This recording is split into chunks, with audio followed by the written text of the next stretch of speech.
What's up, everybody? Welcome to PSI Love You XOXO episode 24. I'm one of your hosts, Greg Miller, alongside the OK Beast, Blessing Adeoye Jr. Bug snacks. Has it ever left your head? No, not at all. Yeah, no. It's just stuck in there, and it's one of those things where I keep watching the video, like knowing that that's the thing that's going to keep it in my head. I keep watching it just because it's such a good song. It's such a great song. It's a slap. It is a slap to be sure. You know, talking about bug snacks. That's the thing that gets overlooked. Everybody thinks of the bug snacks. They're forgetting about the talking about bug snacks. Like that's the jam right there. You know what I mean? Yeah. It adds without that, it doesn't hit as hard. Exactly. Sure. Oh my god. Yeah. If without that, it's just a jingle. You know what I mean? Exactly. There's a thing. You know, Kevin. Let me lay it out for you this way. All right. Sure. There's Kenny G, but then there's Mozart. All right, and Mozart, he's what we want to get to. Now, ladies and gentlemen, I know you're probably alarmed if you're a video viewer. If you're an audio listener, I need you to pull the car over, pull the tractor over, break out your phone. I need you to go to the youtube.com/kindoffunnygames. What is happening? In an unprecedented move, Blessing, I'm wearing a hat. I rarely wear hats. It's a very bright hat. It is a very bright hat because I like to tell you I'm officially a Kalamazoo Mac Daddy. Hold on, let me get in there. Do you see the logo? You see it? Kevin, you hear it? You see it? Mac Daddies. I'm a Kalamazoo Mac Daddy. Kalamazoo. I got this one too. It's a better look at the logo. Look at this. Kalamazoo Mac Daddy. Now you might say, what does this have to do with PlayStation at all? Kalamazoo Mac Daddies. And the answer is very fucking little. But as you know, for weeks now it raged here on this show. Could Herman Hulst over in Amsterdam make mac and cheese? Who at PlayStation could make the best mac and cheese? While Blessing and I argued about this, a kind of funny best friend named Dean Thomas, turns out he works over at the Kalamazoo Growlers. They're a minor league baseball team. And they had this press release come around that benefits fathers.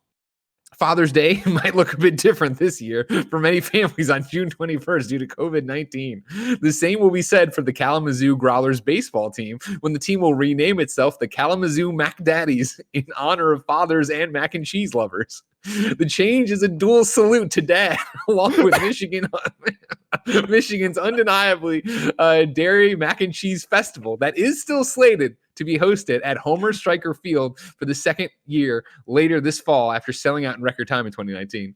The promotion was originally slated for 3 games this summer, with the first game being on Father's Day. The team is continuing on with the promotion, but instead of playing, has decided to partner with local programs that aim to support fathers in the community by providing tickets and experiences at Growlers baseball games and programming assistance in the off season. If you want to support mac and cheese, because again, Michigan's undeniably dairy mac and cheese festival is happening at Strikers Field 2019 this fall. Support the Kalamazoo Mac Daddies. You can go get your Kalamazoo Mac Daddies apparel at bit.ly/KZoo Mac Daddy. Wait, did they hit you up about this? How? Why are you wearing the hat? Why do you have the gear? Well, Dean reached out. He said, hey, I'm a big kind of funny best friend. I've heard this argument about mac and cheese on PS I Love You, XOXO, my PlayStation podcast. And I think we'd love to support you and send you some Kalamazoo Mac Daddies outfits. And I said, you know what, Dean? That does sound right up my alley. Free shirts about mac and cheese. And he didn't even at the time tell me about Michigan's undeniably dairy mac and cheese festival. That's actually what I'm very curious about. That I actually would like to check out that festival because that sounds awesome. That reminds me a lot of the Sweet Corn Festival, or not even the Sweet Corn, the or maybe it is the Sweet Corn Festival in Champaign, Illinois, that would happen every year. That had some of the best corn I'd ever tasted.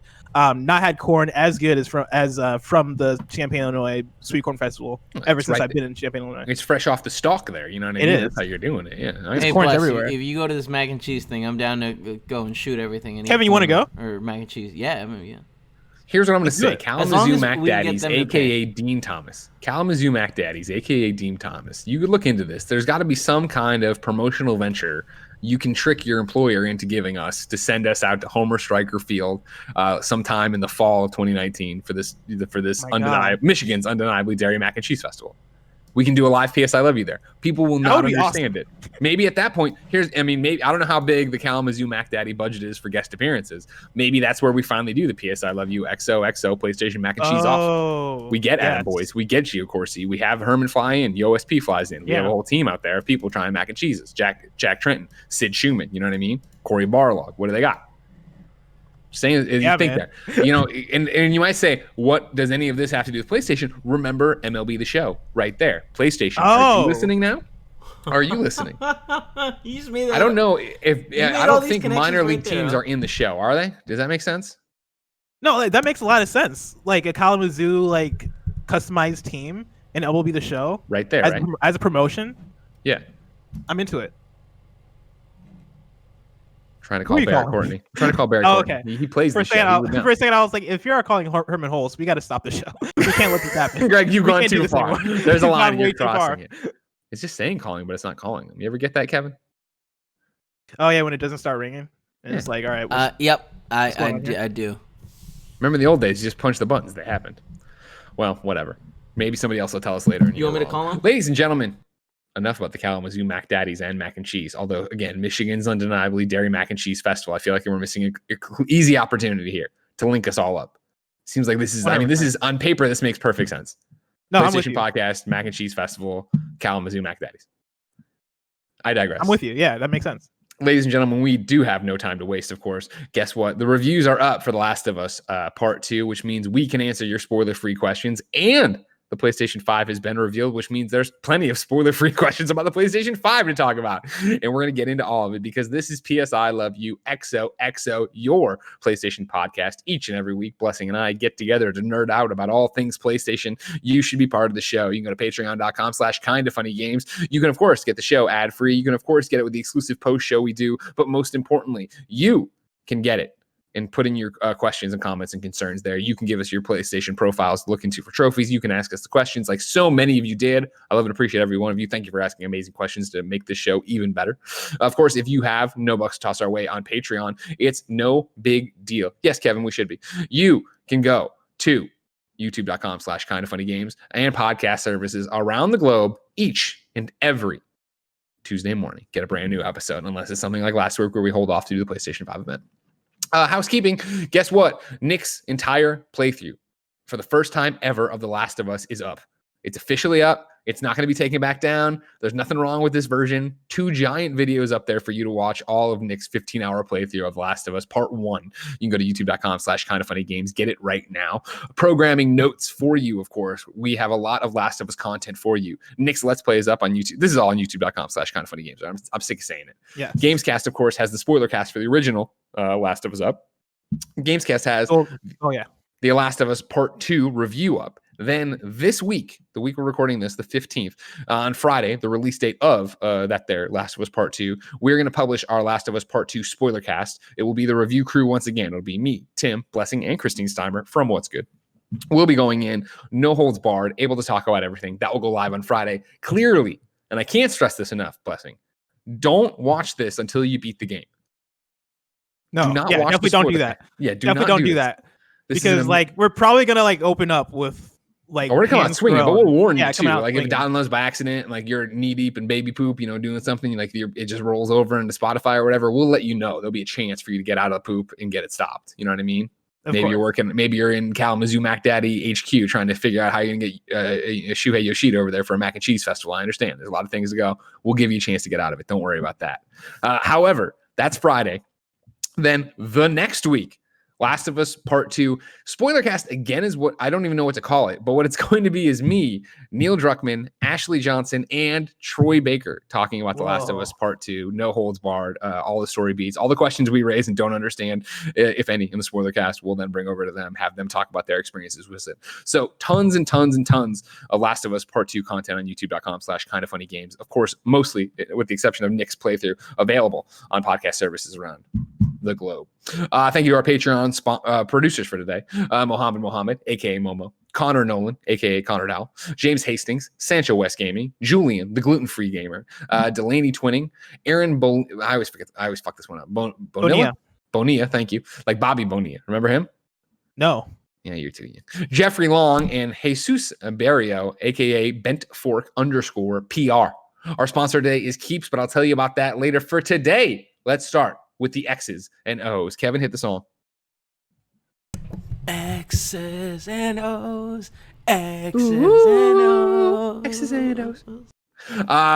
Blessing, I'm going to take the reins on this one, if you don't mind. Go for it, man. Like we said, Last of Us Part 2, reviewed, done, kind of. Of course, this is a spoiler-free look at The Last of Us Part 2, the review, and then what we're going to do here. I asked you all to write in with questions about The Last of Us Part 2 based on our reviews, the reviews you've read all over the internet, and so many of you did. So at the top of this, spoiler-free for Last of Us Part 2. However, spoilers for Last of Us Part 1, which I'm sure if you're listening to this PlayStation podcast, you're well aware of everything that happens in Last of Us Part 1. But worth saying it now instead of having to later on jump all over it. So, Big Daddy Bless. Greg Miller.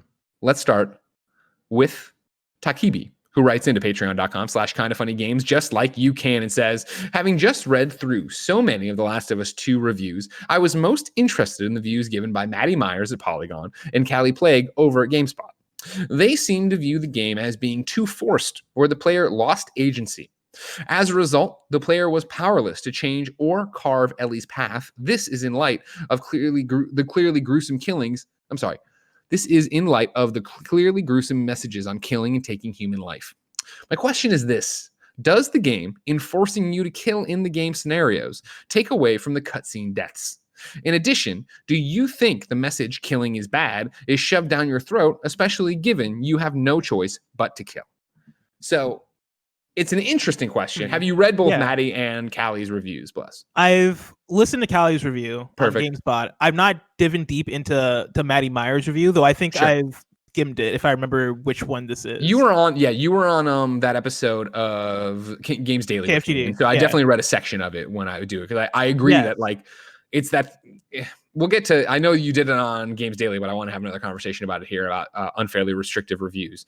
But you did start to see reviews, I feel, break into different camps, right? Where it was, I loved it, or I've questions about it. And I think both Maddie and Callie did a great job of being the contrarians for the most part, right? For a game that has a 96 right now or whatever on OpenCritic, of saying this. So I want to start with blessing this statement that Takibi does here. They seem to view the game as being too forced, where the player lost agency. Do you feel that that's true? And do you feel that it was a detriment to the game? I think there's layers to all of this. Like in terms of the game feeling too forced or the player losing agency, I don't necessarily feel like Naughty Dog games are games that are about player agency as far as where the story is concerned. Last of Us 2 especially feels like the story that Neil and Holly want to tell. And so I don't necessarily have any issues with the game with certain deaths or certain moments or certain player actions having to happen. That said, I think there was a part in Callie's review where she pointed out that a lot of the deaths or a lot of the big moments of the game take place in cutscene. And I think that is very I think that's a very interesting and kind of an astute observation as far as how that plays in with the game's themes. Of course, like this is all kind of difficult to talk about within the realm of not being able to talk about spoilers, and we'll dive deeper into it during our spoiler cast. But I could kind of see where Callie is coming from in that critique, as far as, you know, a lot of the big moments I think could have hit harder if they were in the player's hand. Like not necessarily if the choice was given for the player, but you want to execute whatever the action is. Yeah, like if me as a player was able to execute a lot of the things that take place in cutscenes during Last of Us Part 2, I could see the argument that stuff would hit harder. In fact, I think I might even agree there. But as far as like, you know, does the lack of player agency take away from the Last of Us 2 story overall? I don't think so, right? I think video game narratives, they come in all shapes and sizes, and as a story that is definitely aimed toward giving you the specific story that the storytellers want you to experience, I think overall, like they did a great job with delivering that story and taking you through that story in a way where if I was given choice as to whether or not I go a specific direction in the game, I don't know if that would work to its benefit. Yeah, for me, I never had that argument with it. And what I've talked about in spoiler-free terms, and we'll continue to here, is that, you know, the end of Last of Us Part 1, I've always talked about, you know, standing there and getting stabbed as Joel. because I thought that it was going to give me the choice, either save Ellie or don't save Ellie. I thought that was going to be how Last of Us Part 1 would end. And when it didn't, and it was, oh no, I have to kill the doctor. I have to, it turns out you don't have to kill the nurses, but I killed everybody in the fucking room. You don't have to, but you have to do, at least kill one person to get Ellie out of the room. Yeah. When that happened, I remember finishing the game, like I said, and then, texting Neil and being like, oh my God, Joel's the bad guy. And him being like, well, that depends on how you look at it. I'm like, I'm looking at it like Joel's the fucking bad guy.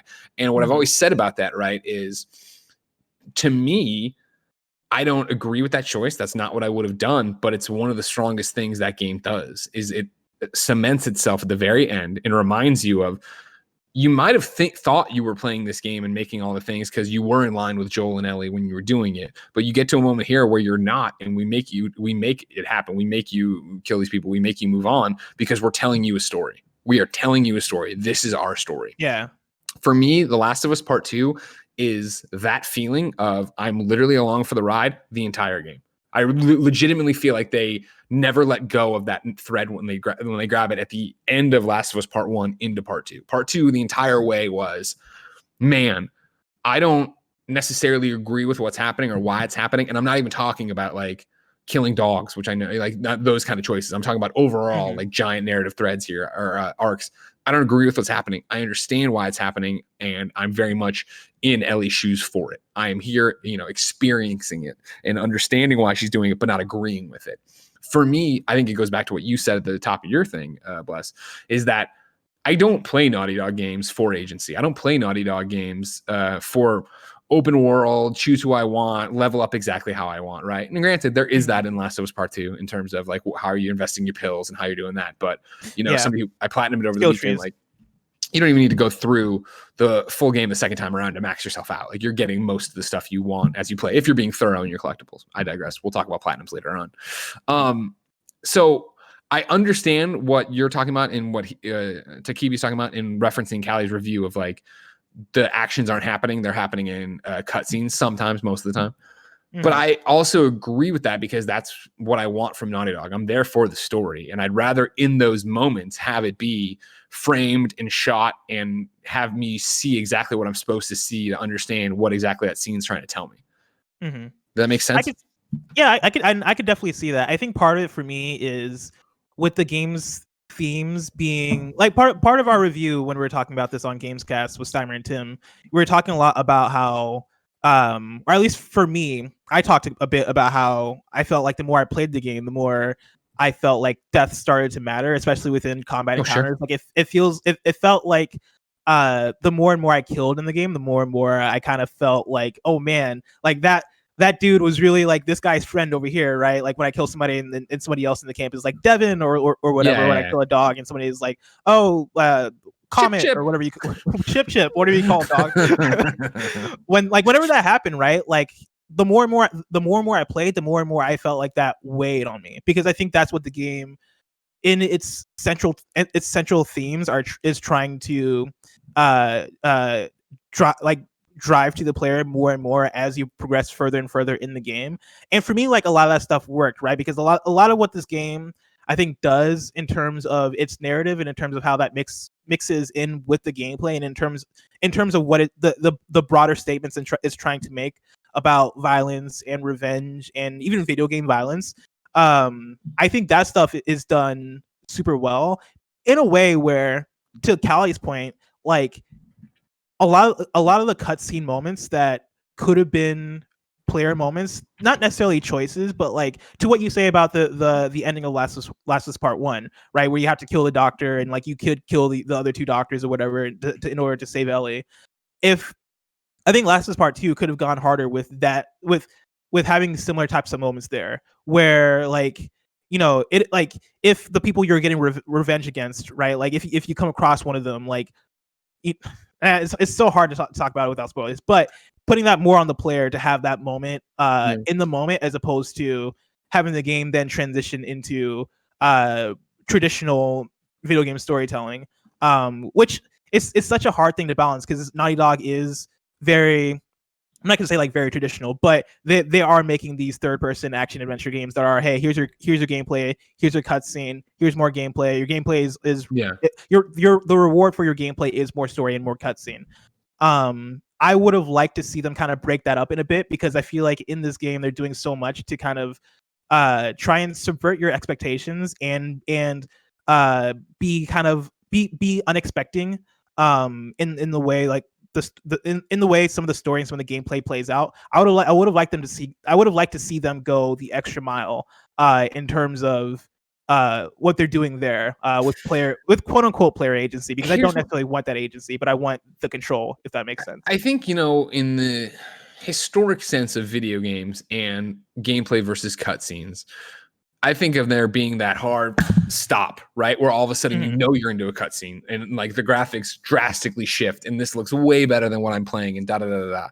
I understand what you're saying of you would like to see them experiment more and subvert expectations with, actually playing a cutscene for all intents and purposes. Yeah. I think this game does better than most, if not any, transition between gameplay to cutscenes. Where I talked about it in our real review of, being in the middle of somebody grabs me and it's like mash square so you don't get choked, and you mash square and then it goes into a cutscene, but I kept mashing square for 5 extra seconds. And it's finally like, oh, the thing's not even on the screen anymore. Oh, I'm not in control anymore.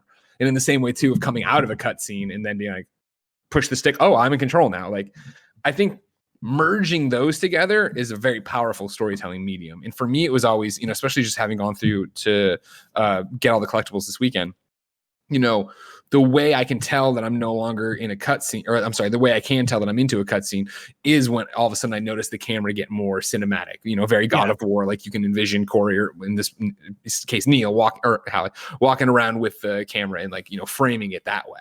Yeah. To read real quick, I want to give you 3 paragraphs from Callie's review on GameSpot. The Last of Us Part 2 grapples with Joel's decision not through Joel, but through Ellie. This life clearly is not enough for her. She's distant and brooding, obviously conflicted about something. She's changed a lot. And when everything falls apart and she sets out in search of vengeance, you see her pain in its rawest, most brutal form. It's a devastating, gruesome story of revenge in which the purpose of violence gets muddied by its intensity. But as a character study, The Last of Us Part 2 is beautiful and haunting, and I found myself completely overwhelmed by the emotional weight of it. In some ways, I mean that literally. The game gave me stress nightmares, not because you kill a lot of people per se, but because playing as Ellie felt more like being dragged by my hair than being immersed in her mission. From the very beginning, I wanted to reach out and shake Ellie as her proxy in all of this and get her to do anything other than what we were about to do. I knew her revenge quest was bad news before the killing and maiming really began. There are narrative reasons for that, though, and they do work. Being helpless as a player in the face of Ellie's destruction serves a grander purpose that I won't spoil here. The biggest issue is that the most impactful of her kills occurs in cutscenes rather than in combat, and that obscures the purpose of combat's more upsetting aspects. Yeah.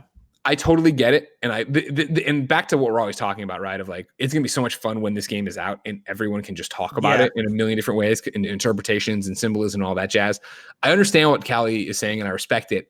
I just didn't feel that, like my playthrough of it, not like, until, she mentions this in a review and we start discussing it. I never thought much about like, these cutscenes being the kills, because I feel if they weren't, right. And for the record, like, if you think we're spoiling something, we're not.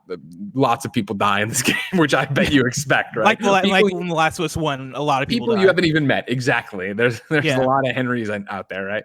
Like, as you go through and do that, like, I feel if you were to have control of the camera, if you were to play that, if you were to have a quick time event pop up, even if it was just mash square, like, I don't think that would benefit the storytelling medium they're going for, and the power of what those cutscenes actually do, and letting you soak it in and letting you, to what she's talking about, I think in a lot of ways, feel helpless, like both as Ellie and both as the person controlling Ellie, both as the character of, I can't do anything right now to help X, Y, and Z, and as the player, I don't want her to do this, but she's doing it. Like, we're leading her to those moments, we're part of it, but then her rage takes over. Yeah. It's such an interesting balance to me, because I think I agree with both you and Callie here. Like, to everything you just read in Callie's review, like, as you're going through it, I was like, yeah, like, I agree with all that. But like, it didn't necessarily take away, I don't think it took away as much from my experience as maybe it did for Callie. But, to the point of my relationship with Ellie as I was playing the game, there was a certain point where I kind of didn't want to play anymore. Like I didn't want to play as Ellie anymore because I disagreed so much with decisions that were being made, with some of her motivations, right? And like absolutely no spoilers. And like, you know, there are certain points where I was like, I feel uncomfortable with Ellie's actions here. Sure. Right. And that's not necessarily like bad writing by any means. That's kind of what they want you to feel. That's kind of what I'm pretty sure that's what Neil and Holly were driving at when they were putting together the story. But yeah, like as I was playing, I feel like certain parts about Ellie's motivations and certain aspects of this spiral that pretty much all the characters in the game are going down could have been accented more.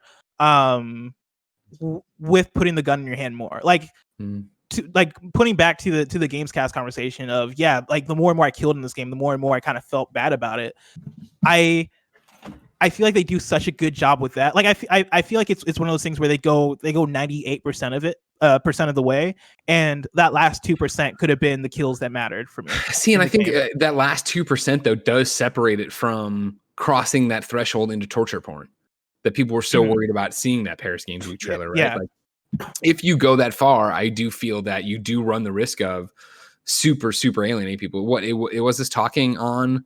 I've already done one spoiler cast and two reviews. So I'm kind of tied up. But there was one that I think was our Games cast where Tim was talking about it, but it might have been Steve Bowling over on Game Explain, and he brought up the fact or one of them brought up the fact of Walking Dead. And how people were so into Walking Dead and along for the ride on Walking Dead, and then spoilers for the Walking Dead TV show. When we got to the death of Glenn, so many people were like, I'm checking out. Wow. And it wasn't that I loved Glenn. It was that it was this brutal Negan with the baseball and, you know, Lucille taking it to Glenn's head. Like that was like, over and that the was Tim on Gamescast saying this. Yeah. And I do think, again, no spoilers, like, I know people hate it when we say it over and over again, but I want to make sure we're always stressing that what I'm about to say is not a spoiler, even if you might feel it is. There are times that you do have that you come out of a cutscene and it does flash the square button and it is asking you to tap it, right? And then when you do that, they usually they don't show you the action, they show you the aftermath. And I think the aftermath is powerful when you see afterwards what Ellie is like. And to your point, like, right, there was points you didn't want to play the game. And I think if in that section or some of the other sections we're not talking about, if the camera was to flip to your back and it was, all right, kill this person. Like, I don't think that would be something we'd revel in and we'd enjoy, right? I think that's the thing. I mean, there was one of those like tap square moments where like I put the controller down and I ended up dying like a few times because I didn't want to tap square. Like I didn't want to see the result of what was going to happen, right? And like that to me is powerful, and that's why I kind of bring it back to balance, because like I hear exactly everything you're saying and I agree with everything you're saying, because like at a certain point, if you did put the gun in my hand for some of these cutscene deaths or these cutscene moments, and had me like if you had me go through with that 2% that I'm talking about, right, like the 2% of kills that I don't get to do, like I could see the argument that would have been too much, because it would have been too violent and it would have felt like torture porn. But does that also fit in with the themes of the game? Because there are certain parts of the game where I'm like, all right, they went really far with the violence, but it feels earned and it feels like it makes sense for the world, because this is a violent, brooding world. At the same time, like, is it if they did that, if they put the gun in my hand, does it feel like they've crossed the threshold of what's okay? I think they would, and I think you would lose that. Right now, even though we're playing the game, right, I don't sit there and go, I'm Ellie, like I do in so many other games. Like, right, when I play Odyssey, right, like I'm Cassandra, like I am making those choices. Like when we got, like there was one very definitive choice at the end of the DLC in Odyssey, like episode 1 or 2, I believe, where like it's a choice you have to make about a relationship. And my initial thought was, I'm not going to do that. And then I saw how much it meant to her, and that was the first time where I was like, oh, like I want to do this for her, not for me. Last of Us, I think. First off, playing Last of Us Part 1 and taking care of Ellie the entire time gave us this relationship where we're looking out for her. And so I think that's why it's so powerful in Last of Us Part 2 to play through this and be her shepherd and play as her, but not feel like I'm her. Like the fact that she's doing all this stuff that I don't want to do, that I do very much to Callie's point, to your point, like I want to sit her down and have a conversation about like, this is not right. Like this is not right. And this isn't what you should do. if I was to execute in those scenes, it would disconnect, I think, completely, because then I am the one doing it. I am the one who's actually committing this heinous act or whatever. And that then is then making me her, and I'm no longer sitting shotgun with her. I am her. And I know that's a very weird thing, but you kind of understand what I'm saying, right? And I think that's my biggest thing, is the amount of people who are coming away from it. And, you know, and I shouldn't say that I don't agree with people that the message of this game is killing is bad, and that's what they're shoving down your throat, right? Like, I really feel that, like, from the beginning, they've talked about this game is about hate, this game is about revenge, right? I really feel like the message here and the character arc is like, that's bullshit. Like, that's a waste of your time. Like, you know what I mean? Like, you don't do that. Like, look at the signposts, look at all these things, listen to your friends, your family who are saying this isn't worth it. Like, that's the message here, right? But then it's also this part of like being wrapped up in it and going, and hopefully, you know, knock on wood, I'm never in the situations Ellie has been in since birth. You know what I mean? I'm in the pandemic, but I don't think it's going to get that bad, right? To hopefully what would fuel you and push you and break you that way to make you set out on a mission of hate, right? You know, we were talking about the other day where we went back and watched the first ever trailer, right? The debut or whatever, her playing the guitar, and Joel walks in the room and she's just like, I'm going to kill every last one of them, right? Like, we knew from there what kind of thing we were setting off on, and you set off on it, and it's one of those, I understand what you're doing and you're justified in what you're doing, but like, like, to the point of to Takibi's last question here, right? Do you think the message killing is bad is shoved down your throat, especially given you have no choice but to kill? I don't think that message is shoved down your throat. I echo what I said on Gamescast, where I more so see this game as an analysis on revenge, an analysis on hate, than an indulgence of it. Like, I don't think it's necessarily supposed to be like a like, hey, like, guess what, like, you know all that violence you've been doing, all that video in all those video games, you've been wrong the whole time. Like, it's not that. I think it's the subject matter and the themes that they tackle in this game are more so focused toward that cyclical nature of hate and revenge, and kind of how that spirals us. And I think to that, like, I think they do a really good job. I do think there are moments where, there are moments in which they accent that, where I'm like, all right, cool, yeah, like, I get it, like, revenge is bad, but it's not really those moments come to me in like notes that I found, where like I find a note that is a story about somebody who got revenge, and I'm like, all right, Neil, like, I get what you're driving at here. But like, none of that really felt bad in any means, right? Like, I don't feel like I was beaten over the head with it. Yeah, not really. No, not. And again, not like, really. To the whole point of why I'm so excited to get out there and why it was so great to go talk to Kat Bailey from US Gamer and Steve from Game Explain for both their review and their spoilercast, to talk to other people and get their interpretations on it, right?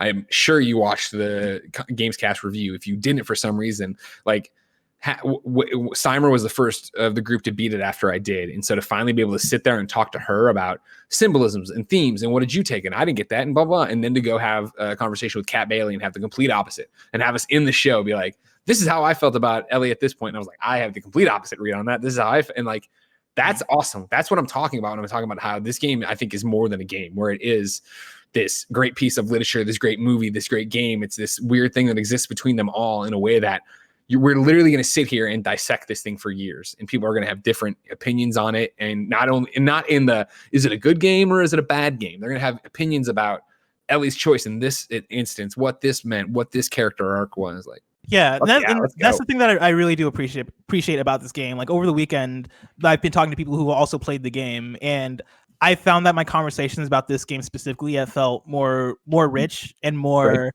dynamic than a lot of games I've played in the past. Like, it feels like people are taking away so much of their own interpretations in a way that I feel like is really refreshing. Like, there are like people that are hyperbolic on both sides of like, oh, this game sucks, or this game is the best thing since sliced bread, and I don't know if I fall on either of those.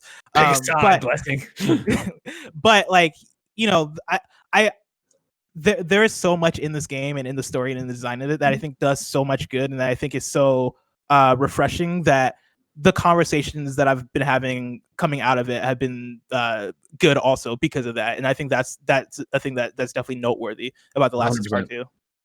All right, so here's a question. This is from Billy the Door. If you're a Games Daily listener, yes, this question got asked on Monday's episode, but I wanted to chime in on it, and I already put it on my document before, so that's it. And also, Billy very much said ahead of time, like, I've submitted this on both places. So he's fine with it. Okay. The question, though, is this.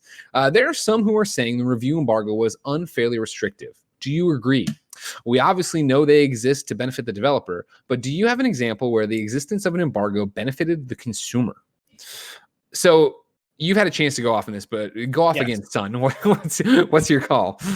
I don't think it was unfairly restrictive. I think when it comes to video game reviews, I see video game reviews that are coming out at the embargo at day one as more product reviews in terms of purpose. Like, I don't think you necessarily have to have your critical deep dive into the story and into all its different elements coming out on embargo day. I think those can wait a week. Those could wait 2 weeks. I don't think. I think the purpose of a video game review leading up to a game's release, and people might disagree with me, and I think that's fine. But I think the purpose of a video game review leading up to a release should be like a product review, right? Should be telling people, hey, is this game good, or is this game bad, or is this game all right? Like, where do you fall on that? What can I expect out of this game? Like, what? Like, is this game quality? Like, I think the purpose should be more so helping people to make that purchasing decision. And as far as critical deep dives and being able to pull apart like story and all that different stuff, I think it's fine for that stuff to wait like the day after the release of the game to really get into that. And so as far as like the embargo restrictions on The Last of Us Part 2, the embargo is a lot of story stuff. The embargo is a lot of spoilerific stuff. And that's stuff that I don't think we would have talked about in the first place in our review. Because like we don't want to spoil the game. And so I think to that effect, like, I don't think it was unfairly restrictive. It was pretty restrictive, but it's stuff that I don't think we would have talked about anyway. So it is restrictive in terms of the amount of stuff they asked you not to cover, all this other jazz that if I was to mention, it would then tell you what I was, but the idea around it, I think, is the right one. And so I don't think it's unfairly restrictive at all. I think it's restrictive because this is a game that, and this is funny to say on a game that had so many leaks and whatever, but this is a game that the biggest parts of it are story twists and turns. And don't get me wrong, I think the gameplay is incredible. I had such a great time. Again, playing it all weekend long, going back and doing more stuff. Like, I love sneaking around. I love using the different weapons. I love screwing with the AI and seeing how they react in different ways when you do different things. And I think the fact that it's so strong is, to Naughty Dog's credit, and one of the reasons they were able to be like, don't talk about the story at all outside of things people have seen or you've played and previewed already. Like, that makes sense because, hey, we think the game's well enough to go on its own gameplay wise. Story wise, I think us sitting here and telling you there is so much more to discuss. There's so many things we want to say. There's this, that, and the other. That works as well because then the story's good, or at least I think the story's good. Blessing enjoyed the story, even if it puts him in a place he doesn't want to be sometimes. Like, that's giving you the information you want. And the problem is you get into this arms race where, you and I, even if they didn't do this, you and I wouldn't have touched it with a 10-foot pole. Certain things in this game, we probably would have had a review. Go, okay, it's no longer spoiler free. We're going into spoilers, everybody. All right, and then we would have gone, but. If that's us, and that's probably IGN, and that's you get into this thing though, where for as many people who would be touching this and seeing it and playing it, like, not everybody would go that way. And I think that there are twists and turns in this game that you are better not knowing. You know what I mean? Like, even for the spoilers that I had seen and had quote unquote ruined for me. I use quotes because not everything that I was told spoilery or had yelled at me on Twitter was true. Yeah. Knowing those things were coming, you knew they were coming. So it kind of put me in an interesting spot on certain things of like, oh, is this where that thing I heard is going to happen? And then I got to the end of the game and it never happened. I was like, oh, okay. But it still put me into a thing of, I'm not worried about it. I wasn't upset about it, but thinking I knew where that was going colors certain scenes, certain instances in a very particular way.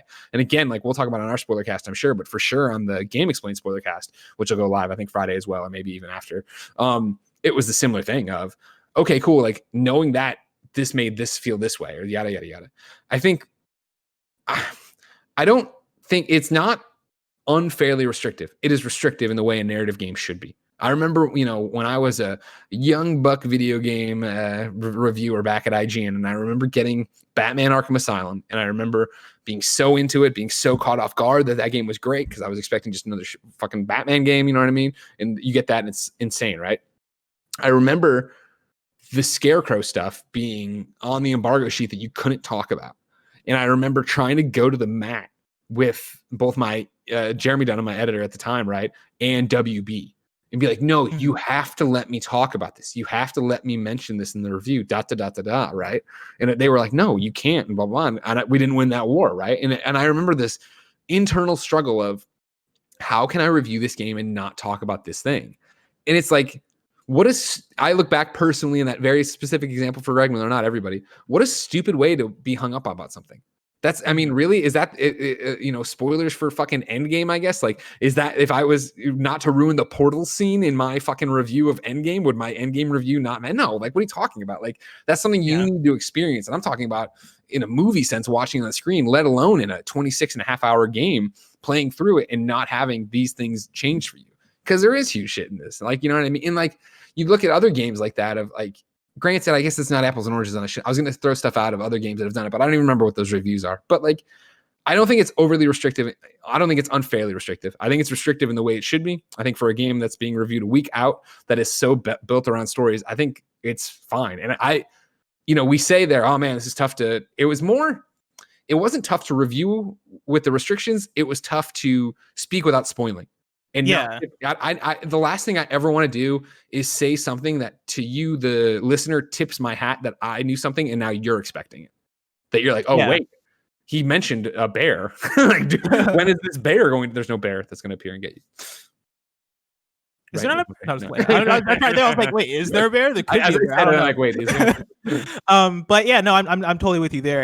And I found myself, especially during our Gamescast review, kind of jumping around in terms of like there being critiques that I'd like to talk about, and there being, I mean, for all intents and purposes, I love the game. I think the game's absolutely fantastic. I think the game is one of the best games of the year, like very easily, right? But there's still critiques that I have with it and critiques that I'd like to talk about. But at the same time, like during our Gamescast review, I found myself hopping around, not because of the embargo restrictions, but because of stuff that were in the embargo restrictions that I wouldn't have talked about anyway. I was going to say stuff that technically was embargoed, but not stuff you would have said even if it was. Yeah, not stuff that I would want to say anyway. And so like it's kind of hard to really speak around that stuff. And it's like it's very much a video game specific problem when it comes to reviews, because like there's so much more to a video game than the story. And so in our review, we talk so much about gameplay and mechanics because those are the things that are easy for us to talk about. And we talk about the story, but we don't necessarily talk about the story. And that's the thing. That's the thing that you don't really have to deal with when you're reviewing like a music album. Like you can just talk about the songs. There's no spoilers in an album. There's not really. I guess there's spoilers in TV shows, but when you review a TV show, like there's usually more leniency as far as you're probably expected to watch a show before you're getting into this review of it. Or with a movie, or you're able to talk around a movie story enough to where you understand the premise, you understand the plot, and you understand the character motivations and all this stuff. But yeah, like I think with video games, it's just kind of so tough with how complex they are comparatively in terms of talking about them and reviewing them and giving impressions on them, that I don't necessarily fault the embargo for being restrictive, but I think that's kind of the game that we're playing here when it comes to talking about video games. It's going to be, I know Callie on GameSpot, right? I think her review at the top says like, this is incomplete or whatever. Editors know due to embargo restrictions, we've done our best to avoid. However, if you want to understand the full context analysis here, we'll have another review up when Last of Us officially, discussing the story. That's a really great way to do it, because it is going to be I feel like, for most, I can't even talk about it. See, that's the thing is like, I think some of the stuff we can't talk about, people want to talk about because it is either, of course, that's the stupidest thing I could say. It's so cool or so dumb. It's whatever. There's gonna be a lot of interpretations. I understand it, but I think talking about any of it would in fact like tip you off. Like I want you to have the moment I had in the game. Yeah, and I think what the fuck, like, you know what I mean. There was a couple of those, but like the one specifically I'm talking about. I think GameSpot, the way they're handling their reviews, like the perfect way to do it, where they're having their spoiler-free reviews, the original like embargo review, and then once the game actually comes out, they're updating it with talking about the story and going into detail. I think that's the perfect way to do it. I think that solves both sides of the issue. And so like shout out to them. It turns out, I'm looking at the chat here on the live stream. Of course, you can watch live on patreon.com/kindoffunnygames as we record it. Mike L says Days Gone cornered the zombie bear market, I guess. Fucking spoiled it. You know what I mean? I know there's zombie bears wait, are they zombie bears or are they just bears? Wait, in Days Gone? Oh no, there's zombie bears. There are zombie bears in Days Gone. Oh yeah, man, they're all fucked up and shit. Damn, that's wild. Greazik writes in to patreon.com/kindoffunnygames and says, Dear Blessing and Greg, the overall consensus on The Last of Us Part 2, beyond it being fantastic, is that it is a brutal and dour game. Given the current state of the world and my own mental state, this really isn't the kind of game I'm looking for right now. Instead, I'm playing chiller games like Pokemon and Minecraft. If you weren't reviewing The Last of Us, do you think that you'd be in the mood to play a game like it right now? Please elaborate as much as you're comfortable with. Blessing, if you were still back in Seattle, you're out there swinging the axe, chopping down trees, making coffee, whatever the fuck you did in Seattle, would you be stoked in this pandemic to go play The Last of Us Part 2? No. In fact, I would have put it off. I probably would have waited until like maybe a month or so before I played The Last of Us Part 2. If it was coming out, knowing that it's like a dark and grim game, knowing that it's a game about hate or whatever they said before about it. After playing it, I don't necessarily feel like it's a game that you need to stay away from if you're like feeling like it. It comes down to person by person. Playing it, I didn't have a problem playing it. For me, as somebody who going into it was a little bit like, all right, let's see how this goes. Like I've been stressed. I've been like, not necessarily feeling upbeat as much in the last 3 months about everything. And so like going into it, I was a little bit like, all right, let's see how this goes. I don't know if I'm going to be in the mood for this. And honestly, in the first couple of days of playing it, I only played like a little bit of it because I knew that I didn't think I was going to be ready for this type of experience. The more and more I played it, the more and more that all kind of went away, and the more and more I was engrossed in the world. Because I think what one of the things the game does so well is it, and this is like a kind of a cliche video game thing to say, but it immerses you in that world. Like I felt so engrossed in it as I was playing it, and like The Last of Us Part 2 as a game that I think goes to such dark places, but also goes to like very warm places at the same time. As a game that kind of has those emotional and tonal extremes to it, I found that those also served as an escape. Like the darkness and the grimness in The Last of Us Part 2 didn't really make me think about the grimness in the real world.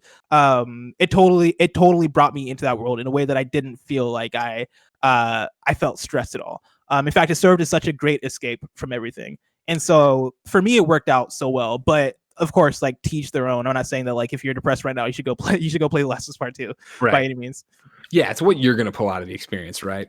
The thing about it for me was that, I'm right there with you of how immersive the world is. For me, honestly, like with everything that's going on in the world, because I've had it, for 2 weeks, 3 weeks, something like that, right? So right in the heat of the pandemic, and then obviously everything with George Floyd and Black Lives Matter and the protests and the riots.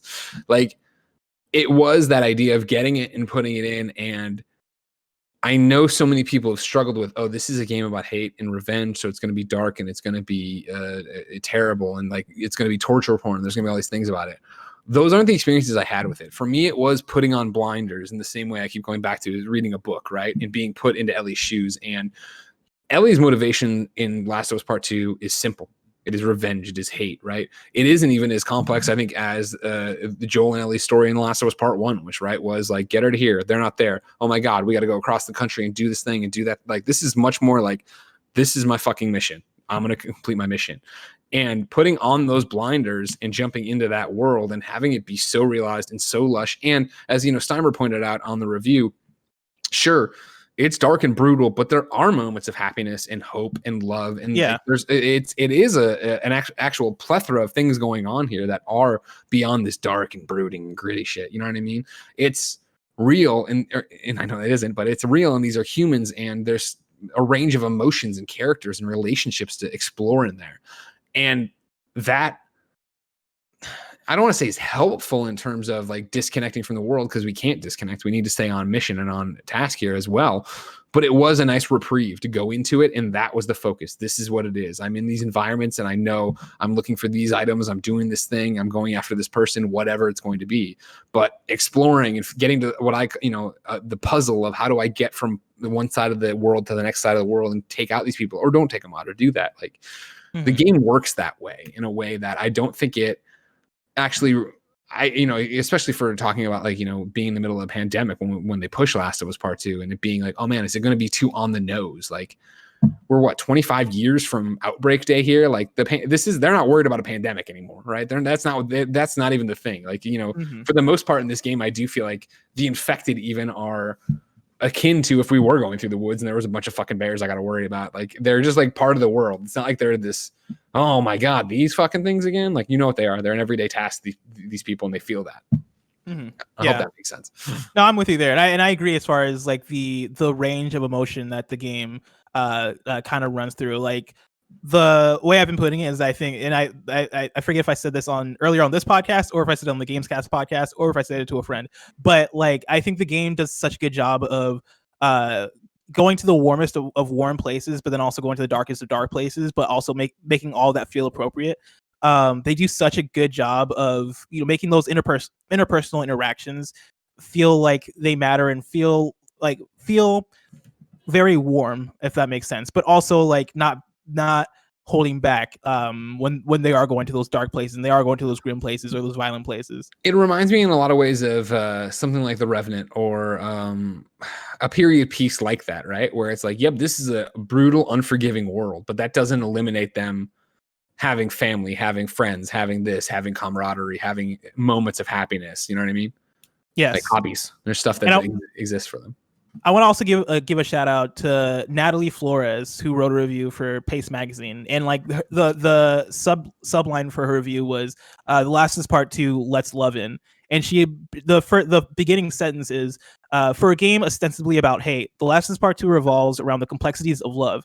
It shows love at its most positive between two people whose love is rarely normalized in media as the driving force behind a powerful, overwhelming, all-consuming quest of anger, murder, and retribution. And she continues, but I think she also does a good job of illustrating like how they like Last of Us plays with that range of emotion. And yeah, like so much of the game is about how much we connect to each other as people, and how much like you can love a person as much as you can hate them, which I think is really cool. Joshua Martinez writes in patreon.com/kindoffunny, just like you can, and says, "Hey, Greg and Blessing, I know you both really enjoyed The Last of Us Part 2, talking about how it transcends video games, movies, and books. That's me. Blessing is being a coward over here, not having any. He doesn't know where he sits on it yet. It's terrible. He went the other way. No, I'm joking. The Last of Us was my favorite game of all time until God of War took the mantle in 2018. So, Greg, seeing as how you've talked so highly about The Last of Us Part 2, has this become your favorite game of all time, dethroning God of War? Blessing, I'm not sure what your favorite game is, but where does The Last of Us Part 2 rank for you? Top 20, 10, 3? Thanks, guys. Your best friend, not breast friend, Josh. I'll start, Bless. I don't know if you've thought about this yet, because obviously I've had to actually go back and forth a little bit in terms of like, oh man, I'm saying all this stuff, and I do think this is a masterpiece, and I do think this transcends video games, and I do think this is a bench water moment for gaming and game creation. It does not dethrone God of War as my favorite game. I remember talking about God of War not dethroning Peace Walker as my favorite game, and then being like, holy shit, I think I like God of War more, and that we went down that thing. For me, this falls into an interesting thing where I haven't sorted this all out, so we're freeballing and making stuff up as we go here, as we always do on PS I Love You XOXO. I feel in a lot of ways, even though there's happiness and good stuff and all this stuff, it's so powerful and so unsettling, as you said, right, Blessing, to play this game, that it strikes me in some ways like when I came out of seeing the Joker, where like I like the Joker movie a lot, the Joaquin Phoenix one, right? And it's disturbing, I feel, and there's a whole bunch of different stuff in it, yada yada yada. And I've done lots of talks and had a lot of great conversations about that as well. We remember when we did Screencast, Kev, right? Like my thing was, I don't know if this is a movie you can enjoy. Like I don't know if this, I can't imagine somebody being like, oh, my favorite movie of all time, Joker. I watch it over and over again. I do all this stuff. It's like, oh, okay. I mean, more power to you if that's your jam, but it's not mine. And I feel Last of Us is not as dark and not as, on the nose as Joker is about its stuff. But The Last of Us is this sprawling epic, right? Like, I think of The Road. I know so many people compare, justifiably so, the original Last of Us to The Road. Like, this strikes me as that the novelization of that, the book. I mean, obviously, it strikes me as Grapes of Wrath. It's this giant tome. It's this giant thing of stuff that's happening, and I love every minute of it. And I think it's done better than most any video game out there. And so Is Last of Us Part 2, I think, one of the greatest video games of all time? Like, again, hard to say because what are we judging video games on and yada, yada, yada. But in terms of like, you know, I think God of War is more fun. And that's what I'm looking for, right? Mm-hmm. Like God of War had the story beats and the serious stuff, but it was about tearing shit down and throwing the Leviathan axe. And yeah, that feels good. And and I'm tearing this demon in half. Whereas Last of Us is, it's really cool when I single shot these people with my rifle and I'm trying to get back and get to this thing or save my friend or do whatever. Like there's a million, it's so heavy that to sit there and be like, it's my favorite game of all time. I don't think that's possible. So this is actually a question that I've been thinking about a little bit. Not this exact question, but basically the question of how does it rank up for me as far as like a number I'd give it, and like my top whatever. Like I had over the weekend, I think it was Youssef or somebody after the review embargo went up. Somebody asked me like, hey, if you were to give this game a number, because I was talking to them about the game. They're like, if you were to give this game a number, what would you give it? Like a score? And I had to think about it for a second because my mind jumped to like, oh, I think I'd probably give it a 10. But then I was like, well, actually, no, I can see myself giving it a 9. And I've kind of been going back and forth in my head about that over the last few days. And I think I kind of land on like a 9.5. Like that's kind of where I sit on it, or at least I'm sitting on it right now. Where like, and that's that's also kind of why it's been kind of difficult for me to kind of vocalize and figure out how I feel, because like I absolutely love the game. I think this game is in terms of where it ranks in like my like my ranking of games, like it's top 20. And I literally have a ranking of games that I look to. And like, yeah, it's sitting in like that top 20 area. But sorry. Oh, go for it. Because I'm with you, right? Of like, if I was to score this game, I think it's a 10, far and away. I think it's a masterpiece. However, and this will be, you can put on the board, the most pretentious thing I'll probably say this year, right? Giving it a score, talking about it being your top whatever list of all time, I think trivializes what this game is. Like, I really do feel it's like, that's where it gets really pretentious, right? Where it'd be like, you know, you have a pickup game of basketball and LeBron James starts playing and you're like, wow, he's clearly the best one. No shit, he's the best one here. You know what I mean? Like, yeah. And like people are going to play it and hate this game and throw this in my face the rest of my life. But that's what I'm talking about. Of like, I just feel this game is playing chess while so many are playing checkers. And I think that when you play it, whether you love it or hate it, you're going to sit there and have a reaction to it and look at it and go, and this is my thing of like, play it and do, and like, this is fucking art. Whether I hated it, whether I loved it, whether I connected with Ellie, whether I didn't connect with Ellie. Like, I think you're going to come out of that ready to go get a cup of coffee or a beer with your friend and sit there and talk for hours about this game. Yeah, and I just don't think that happens with a lot of games. And I 100% agree. And I think that comes back to how I even feel about review scores in general, because I don't necessarily love review scores as like in like a critical review, like in a product review. Like, yes, I understand the purpose of review scores and how that helps people make purchasing decisions and all that stuff. But like, yeah, I'm to what you're saying. Like me saying The Last of Us Part 2 is a 9.5. That then kind of puts it in like this box of like, okay, so you're saying that you like GTA 5 better or whatever, and it's like, I don't know, man. Like I like GTA 5 better because it's an open world game where I can drive cars, and that's more my type of game.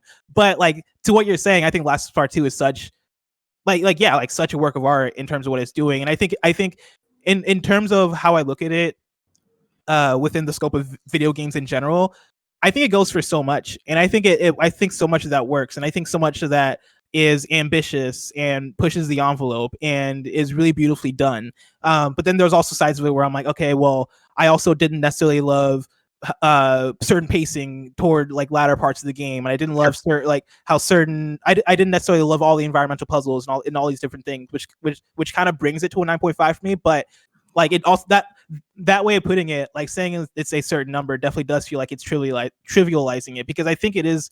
I think Last of Us Part 2 is something special.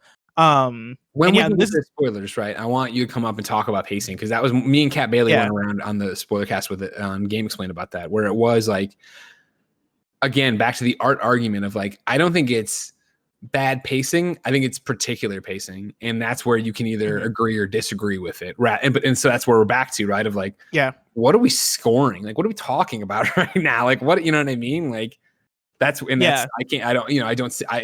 know how reviewers who aren't giving it 10s and 9s are, having to deal with the fire of the internet or whatever. Some of them, and the people who are giving it 10s are having to deal with a different fire of the internet. Like, it's such a man. I cannot wait for everybody to fucking play it and have these opinions and have. I'm sure. I bet we do another fucking. I bet the content's gonna keep going this way. Where like once it's out and probably so what. Not next PS I Love You, but the one after that, probably we should just do now it's your spoiler cast with us. Like, what do you want to talk about? And things that are going what I think that'd be awesome. Do you not agree with? Yeah, let's do that. Because I definitely can't wait to see what more and more people feel, how more and more people feel about the game, and to be able to talk about it freely. Like that's like the big thing for me is like having to hop around is so difficult. But to even give like a little bit more context to like how I feel about the game, right? Like I'm not necessarily. I'm still up in the air as far as game of the year for me right now between this and Final Fantasy VII Remake. Like that's to grant even more context to like where I'm at. In fact, on my like favorite games of all time list that I keep referencing, right? Like I placed it literally right between like I have Final Fantasy VII Remake and then I had The Last of Us 1 right under it, and I just put The Last of Us Part 2 in between those, and so I have it above The Last of Us but right before Remake. And so that's very like arbitrary, and that's very much like what does that mean? But if you want to grant more context and more understanding on where I kind of stand The Last of Us Part 2, like that's kind of where I'm at right now. Next question comes from Brent. What? No, hold on. I skipped one. I'm sorry. If I skip it, Brent, you're coming up next after this one. If I skip them, I'll get out of order. Cameron, aka that dude _Cam on Twitter. Dude. Writes into patreon.com/kindafunny and says, "Hey, Greg and Bless. Future me is totally enjoying the show while you answer my now past questions. As always, I'm going all in and asking multiple questions about things Greg Miller and I care about deeply. I cut all your questions because other people asked them except for this one. I saw, Greg, that you platinumed The Last of Us Part 2 over the weekend. So congrats on that. How long did it take you, and how many playthroughs did it take you? Much love. Black Lives Matter, Cameron." Well, thank you, Cameron, for paying attention to my tweets, and thank you for supporting Black Lives Matter. I did it in 2 playthroughs. My first one was 26 and a half hours. Do you remember how long it took you to beat it the first time, Bless? 23 hours about. Yeah. Then my next playthrough, you don't have to. You probably would, but you wouldn't if you were really trying to fucking move on the game. You wouldn't need to do a full playthrough again. You could do it in just like doing save loads and doing upgrade kind of thing. You'd be fine. Yeah. Then after, but even I did the second playthrough again because I wanted the full playthrough again because obviously I want to be totally prepped for the review and spoiler cast we were doing. Then the weekend was spent in some of the days beforehand loading levels, going in and going after collectibles and stuff like that. And that's harder to say how long that took me. So you figure 26 and a half for the first playthrough. I was pretty thorough on the same way through, which is why it's like maddening when you get there and you see you have like 6 of 7 things. You're like, motherfucker, I looked in every corner of every room. Where would that have been? Overall said and done though, what if I'm being, I would say somewhere in the 50 hours, right? That makes sense. Maybe 40, maybe on that second play. I didn't skip any cutscenes the second time through. And I also didn't like skip searching because I knew I needed to search for everything still. I still needed to hunt stuff down. So I would say, between 40 and 50 for the platinum. Yesterday I probably Saturday, right? I chipped away on some of the nights throughout the week. And then Saturday I did another probably 5 hours. So probably like, I'd say between 40 and 50 to platinum it.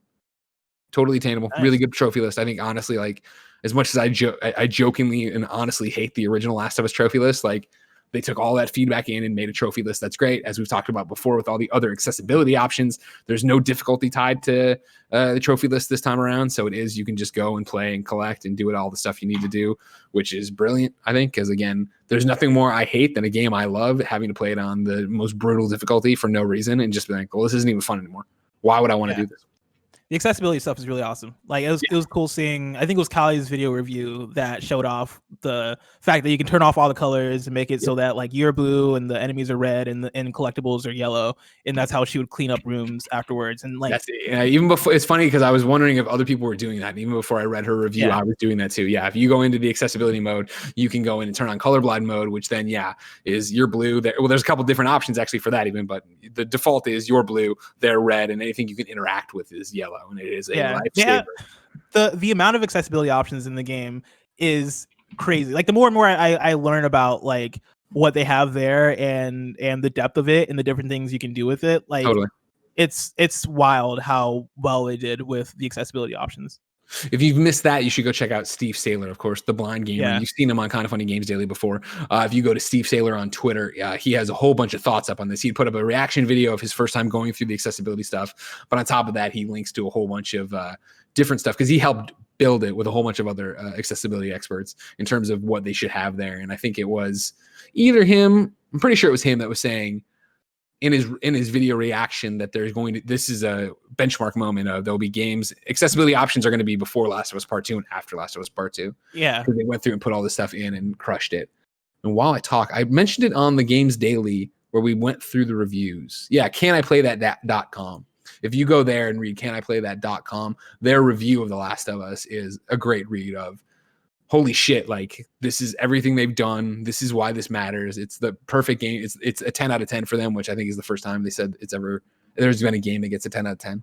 Yeah, I remember on Twitter, one of the sound designers for The Last of Us, they were talking about how they were able to complete a level with only the sound because of the way the sound design works. They were able to essentially get through the game without having visuals, which is wild to me to think about, and I couldn't even imagine how that works, but that's super awesome. And yeah, like to the point of accessibility and how awesome accessibility is, like both me and you use the accessibility features in The Last of Us in different ways.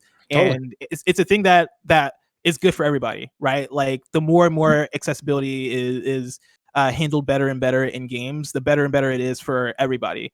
Like me as somebody who used the captions and tinkered with the colors and tinkered with the size and all that stuff to fit the exact way I wanted. And for you as somebody who's doing all the collectibles, even Callie, somebody else who's doing the collectibles, when we're able to turn on that colorblind mode, like that's such a cool thing. And it's good for everybody playing those games. Yeah, 100%. You do hope you see more games pick that up, right? I think, and it was here, I still have it open, on caniplaythat.com. It was reviewed by Courtney Craven. And yeah, her final paragraph here, right? I've only skimmed the surface of the vastness of customization provided for disabled players here, and it's a testament to what Naughty Dog has done for this game. Not only have they joined the ranks of Ubisoft and the Coalition in leading the industry and advancing the inclusion of disabled gamers in their design process, but they've set a new standard for all games to strive for. They've given the world a game that truly anyone can simply pick up and play and not run into barrier after barrier. And that is an amazing feeling, as barriers often leave me abandoning most games. And they did it all without compromising their artistic vision. And it's like, yeah, right? Like, that's awesome. They fucking crushed it. And I do want to see more people do that because I do want everybody to be able to play video games. But I digress. Brent Watt gets the floor finally.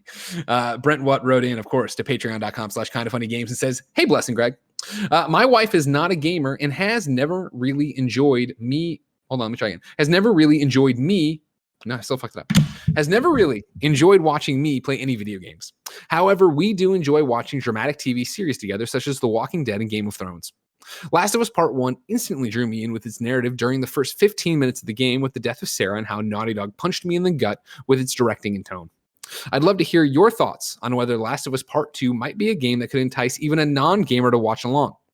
Did you have any moments in the early portions of the game where you were easily invested in the narrative, akin to Sarah's death?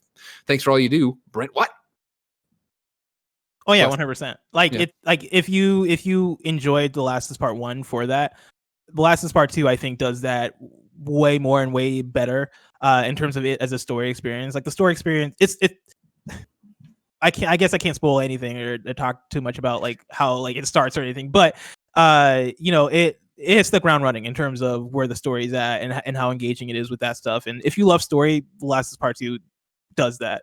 What's interesting for me, Brent, what here is your question. You're talking about your wife. You don't mention though, did she enjoy watching you play Last of Us Part 1? Have you ever thought to replay it with her? Like, I think it would be weird to jump into The Last of Us Part 2 without The Last of Us Part 1. Because again, this is one of those it's hard to talk about with all the spoiler stuff. But, Neil had said a long time ago that there's a definitive reason this is called Last of Us Part 2 and not Last of Us 2.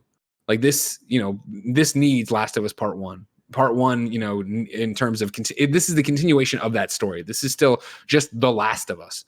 So it's interesting I don't know about dropping someone in who didn't know anything about it. My wife, who is a gamer, obviously, but hasn't played The Last of Us, watched her roommate back in the day play The Last of Us. And so when Last of Us Part 2 came in, there was a very clear not argument, a rule laid down that I was not allowed to play this without her sitting next to me so she could watch it as well. And so I think you get to those moments of, if you're like me, Brent Watt, where it is, Jesus, can you get out of this room and stop looking in every corner? I'm like, no, there might be something here. That does come up, obviously, as you're looking for a new bottle or a new rag so you can make a Molotov or whatever.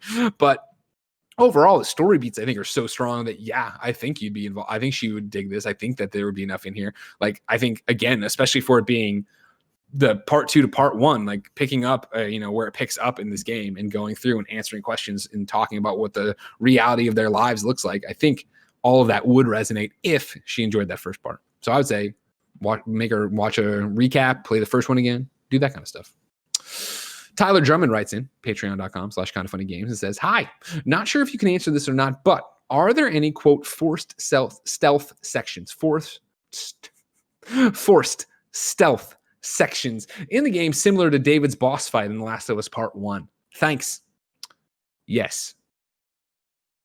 I can't even remember if they're forced. Well, the David boss fight.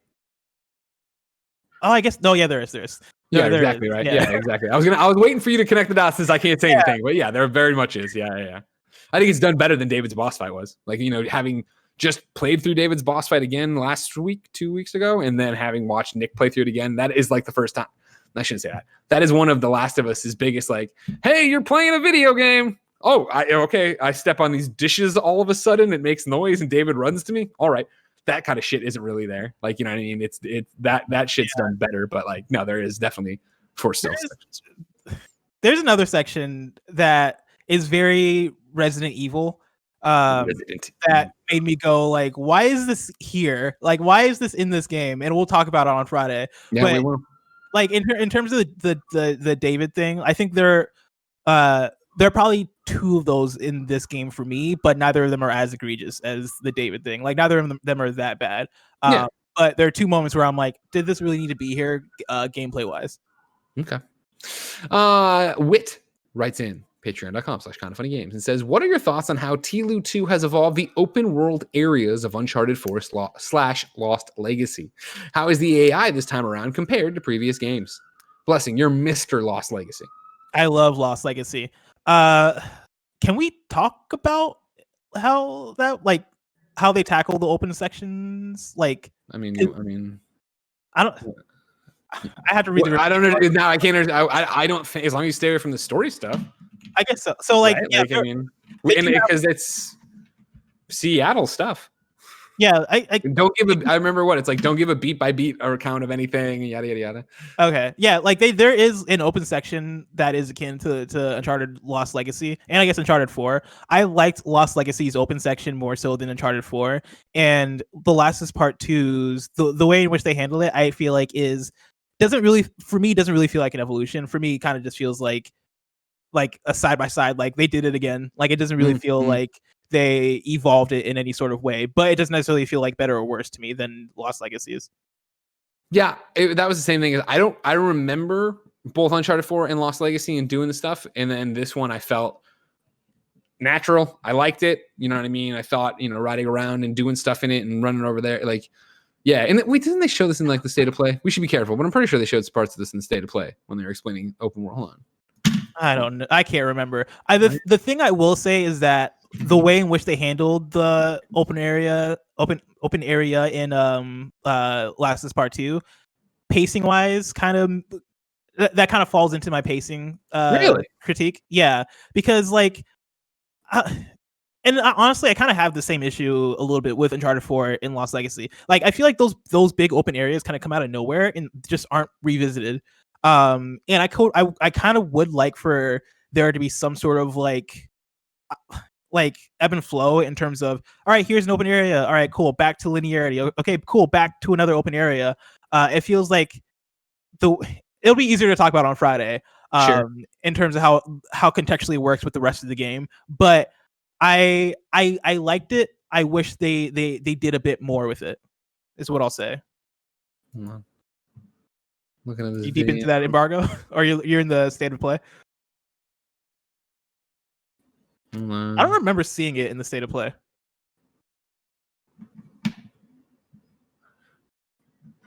No, they I mean, like, he doesn't, I mean, they don't, the whole here's my thing about the open areas in Uncharted 4. I think, like, in Lost Legacy, I feel like those areas we're thinking of like Drake in the Jeep. I think that is expanded to the entire game, where there are still these big moments of you walk into this thing and like I'm looking at the state of play 12-14, Ellie riding around on horseback, right, through a city. That's what one of the areas we're talking about, of like this giant open area. You're unleashed in Seattle, right?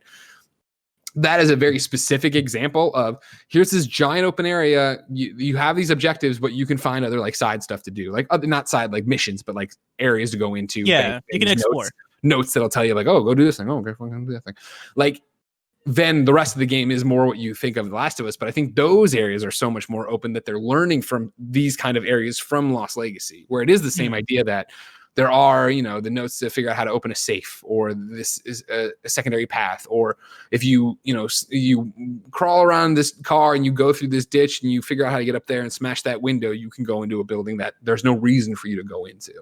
Like, I feel like the environments are more open in that way, not as open as this. This is a very specific example, but yeah, like I do love how generally open the environments feel throughout the game. But yeah, in terms of like that big like open area, like I feel, I don't know, man. I kind of wish they revisited that idea more, because it kind of feels like it comes and goes in a way where it's like, all right, if we're not going to continue to expand on this idea, did we really need to have it here in the first place if we're not going to continue to build on it? That's fair. I understand.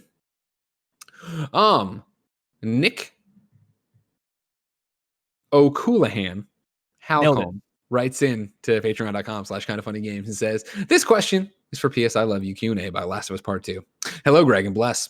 From all the preview footage I've seen of Last of Us 2, it seems as though it's more ambitious in size of its environments. My question to you is, how is the game's signposting? To me, when I watched the gameplay demos they showed, it seemed like there was no clear direction you're supposed to go.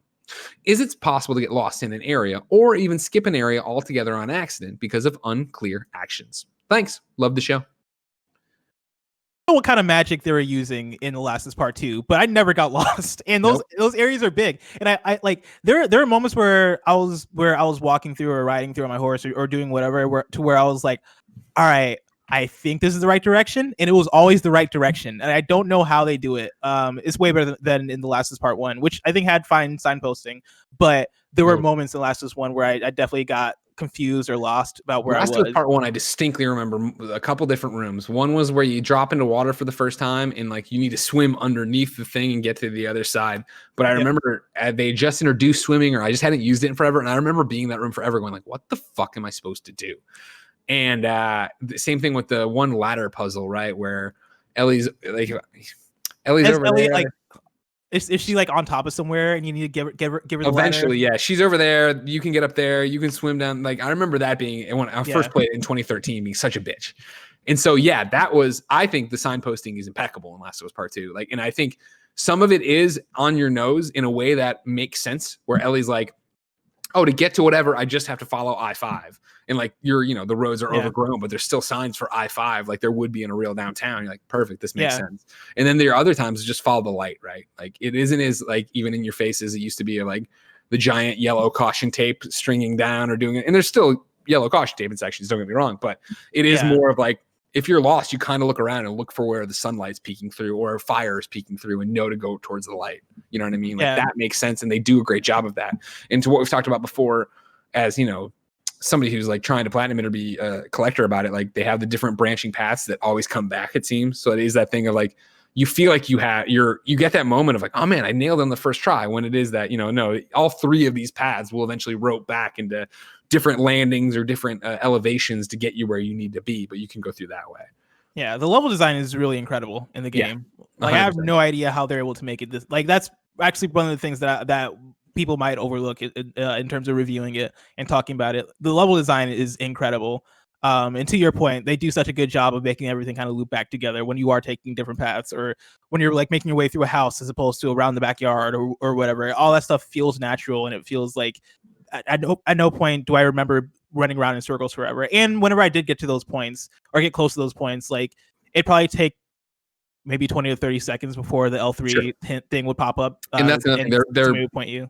Now, granted, I think you can turn it off or do whatever you want with it, but they're liberal with that as well. So yeah, if it is like, it seems like this is that's what I think of like when we're talking about pacing of the game. And I think they do a great job of keeping that going. Yeah, I agree. To the next question, or skip an area altogether on accident.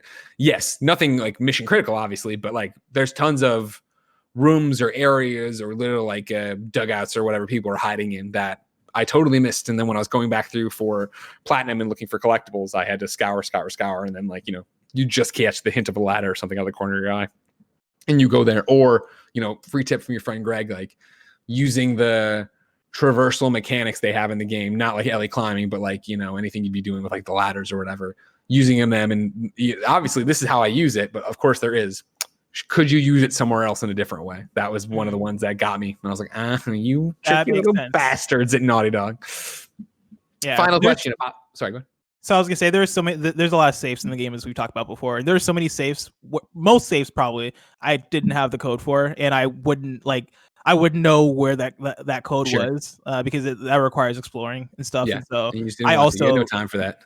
One I was trying to make good pacing on my game, but then also like I there were just moments where I skipped accidentally or somehow missed. But I think that's more so on me as a player than the game and its level design. You want to know one of the things I heard about those safes? What's that? You can actually crack them if you want to. You're joking. You can sit there and listen. You're joking. Yeah. That's crazy. I'm like, that's 3 months of somebody's time at Naughty Dog. He didn't have to do. You didn't have to worry about it. Brandon H says, what's the most impressive element of The Last of Us Part 2? Blessing, what's the most impressive element of The Last of Us Part 2? As you knock your water over my water all over my laptop. Most impressive element of The Last of Us Part 2. That's a really good question. I think the cinematic presentation of it is really impressive. I think in terms of the ways in which the characters not only just look, but the ways in which they move and the ways in which they are also like performed. The performance of the characters, I think, is absolutely fantastic in the way that emotion reads and is heard through the voices, and all that stuff is done incredibly well, along with the way in which they do reveals, like the way in which you get those big reveals, the way in which the cameras are positioned and framed. I think that cinematic presentation is just fantastic.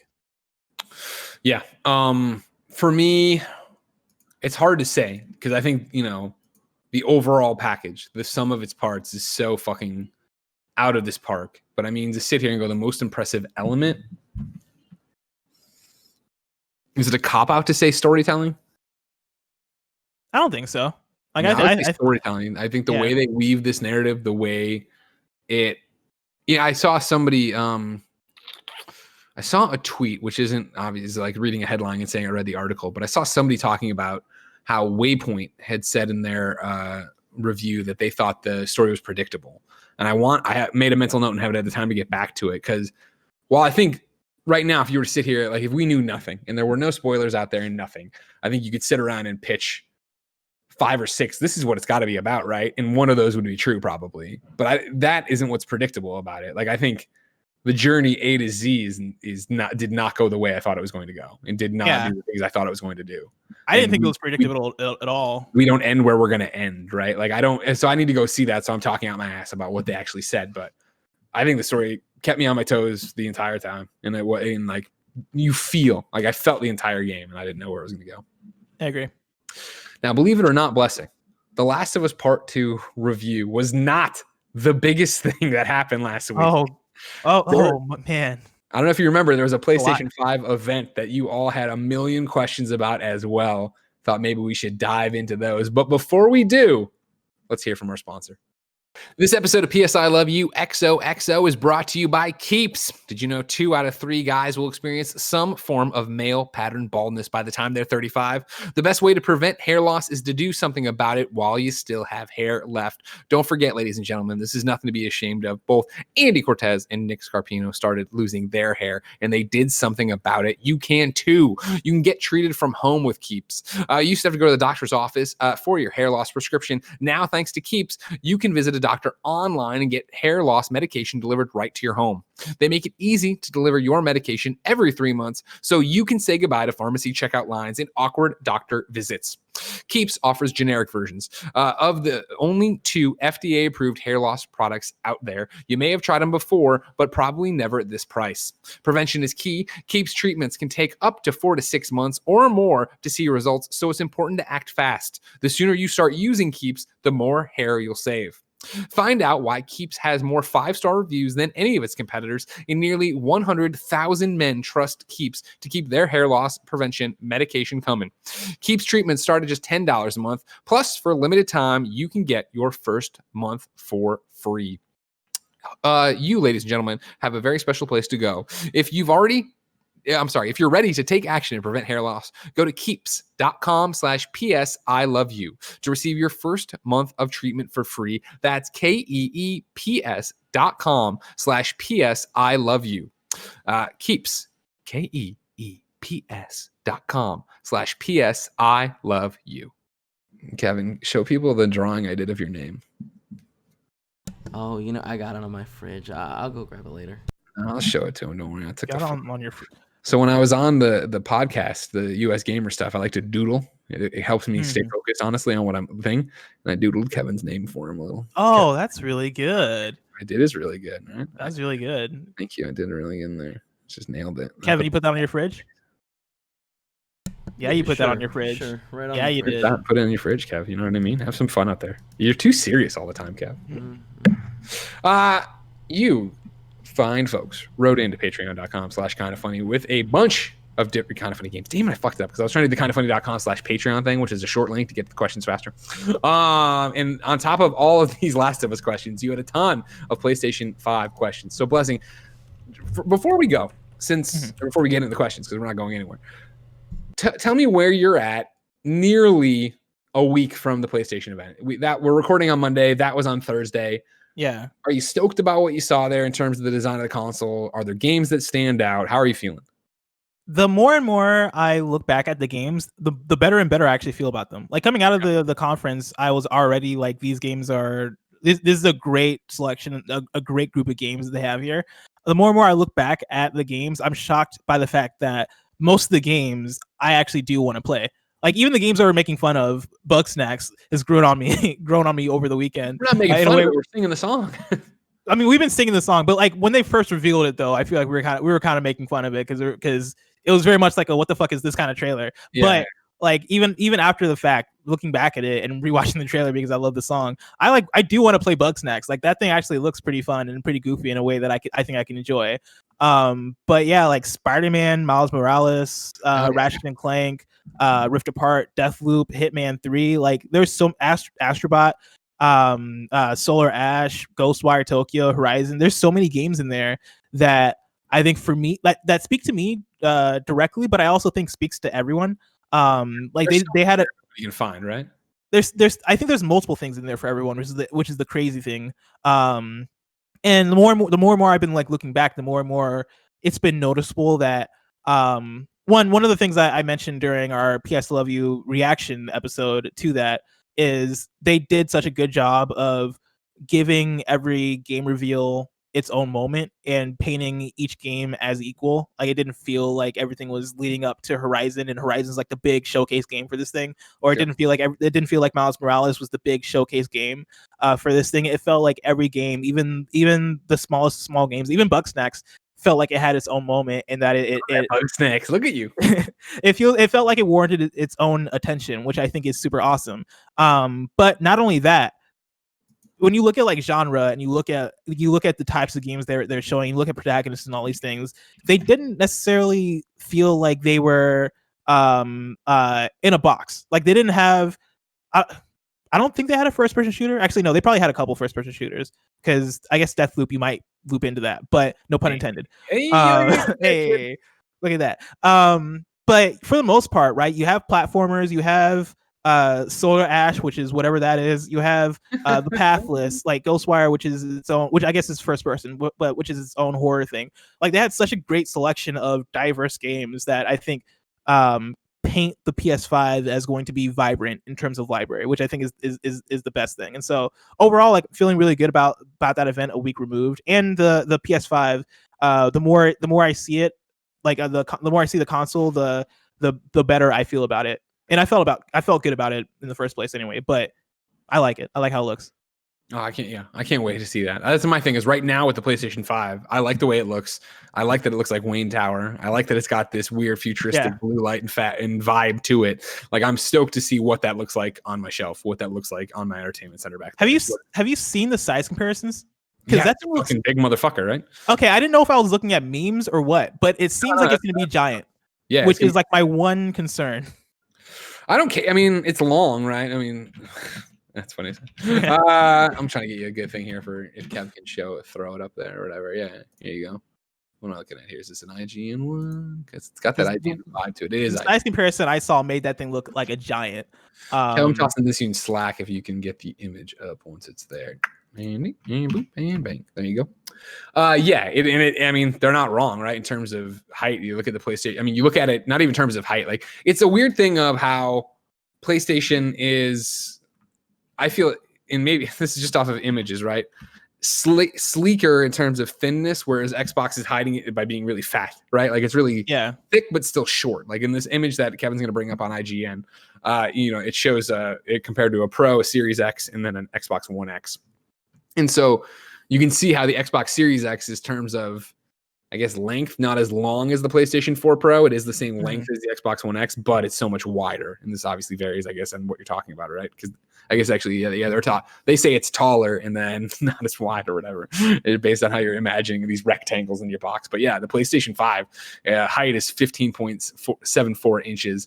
The PlayStation 4 Pro is 12.9. Which might not sound insane, but when you look at them side by side. Yeah, when you look at them, it's like, whoa, that's big. Yeah. I mean, yeah. Length is 3.97 on a PS5. PS4 Pro is 2.17. The width is 8.79 on the PS5. The Pro is 11.6. So actually, finally less width there, but still, that's a big old boy. Gonna have a big old boy there. Yeah. And so I'm gonna have to see that in person to really like make a final judgment on it. Like I'm not gonna hate it because it's big, but sure, it just seems like a large console, especially comparatively. Here's a question for you from Thomas Dale, who wrote into patreon.com/kindoffunnygames. What's up, Greg and Bless?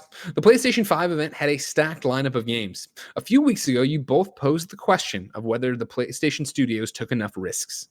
Did this showing of games alter your opinion at all? Appreciate all that you do. Thomas Dale. Ooh, that's an interesting question. I think here's where you want to enter into, right? Because from the PlayStation breakdown, this is what they list as PlayStation 5 games from SIE Worldwide Studios and second-party partners. Second-party partners being part of this PlayStation Studios initiative, right? Astro's Playroom, Demon Souls, Destruction All-Stars, Gran Turismo 7, Horizon Forbidden West, Marvel's Spider-Man, Miles Morales, Ratchet & Clank, A Rift Apart. Nope, just Rift Apart. Returnal, the Housemarque game, and then Sackboy, A Big Adventure. I mean, those are the games I'd expect them to have. Like, if you were to ask me what does a PlayStation lineup look like, that's what a PlayStation lineup looks like. And so yeah, to the thing of the risk conversation kind of went an amount of different ways, but I still fall on the side of I think it's fine. I think their lineup is still a great lineup of games. Yeah. With kind of how we look at them, I think having Astrobot be a non-VR game, I think is a really good move for them, because Astrobot I think is such a great title. What it did for PSVR I think was magnificent, and if they could do that for, I know like it's supposed to be a pack-in with the console, and it's supposed to show off the different features of, I guess, the DualSense and the console. And so if they're able to do that and pull it off in a way that doesn't feel gimmicky and in a way that I think does Astrobot justice and makes it a hit. And I don't know what a hit means in this case, but makes it a thing that people look at and they're like, oh yeah, Astrobot. I think that's awesome for the lineup. But yeah, I didn't necessarily need like a really like strange game to come out of PlayStation for this PS5 reveal, like from first party. I think part of the argument was, and it was like, do we think that they're taking enough risks, right? And the argument we were saying was, it seems like a lot of Sony or PlayStation Studios first party stuff is that third person action adventure game, right? But even then, we were talking about like, that's not fair, is it, to talk about that? You're putting it in, what is it? Not feudal Japan, but samurai Japan. I'm sorry, I forget the time period for Ghost of Tsushima. Last of Us is this. Days Gone is also kind of like Last of Us. You get the argument and where they're going with it and stuff. But to look at this list, right, and have it be the games you'd expect, sure, but Returnal being this thing from Housemarque they're partnering with, Sackboy coming back in a non-Little Big Planet game, just, hey, we're making basically Super Mario World with Sackboy. Astro's Playroom, like you're saying, right? Like, hey, we're going to bundle this in, and it is taking something that was incredibly popular in VR and now putting it into a different form to hopefully get you into it.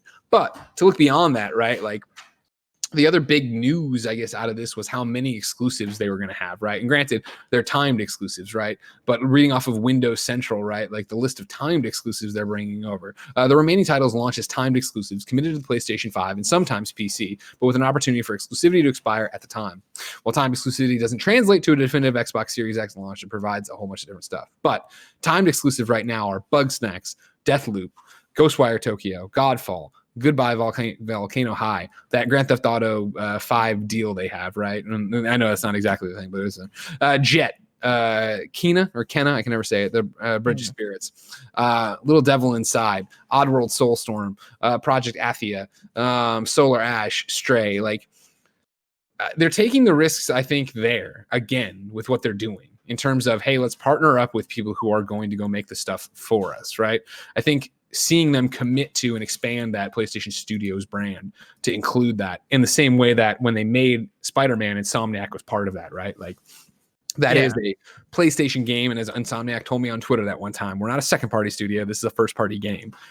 That's an interesting way of taking the argument / what you're doing in this thing of risks. And I think part of taking risks isn't necessarily taking your tried and true first party developers and putting them onto unproven projects. It is saying, hey, we're going to partner with somebody else and give them the money, the resources, the whatever to go out there and do it. And we will sit here and have our studios make the things that we know are going to be successful, right? Yeah, and I think to some extent you can make the argument that having, and I know Bugsnax keeps being my go-to, but Bugsnax in the PlayStation 5 games reveal, I think is risk. I feel like is a weird word, but they are taking a chance on Bugsnax, right? They are taking a game that is from a smaller developer, granted from the same people who made Octodad, which was a success, but making another weird title.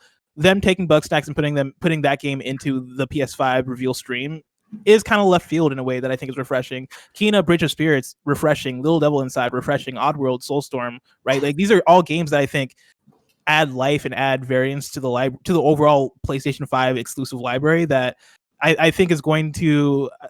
I don't think the conversation will ever change as far as does first party does this first party take risks, right? Does this do these first party studios take risks? Because as we kind of established in the conversation, right? Like, even you can make the argument that Nintendo doesn't take risks, right? You can make the argument that Nintendo keeps coming back to Mario and Zelda and Metroid in the same franchises.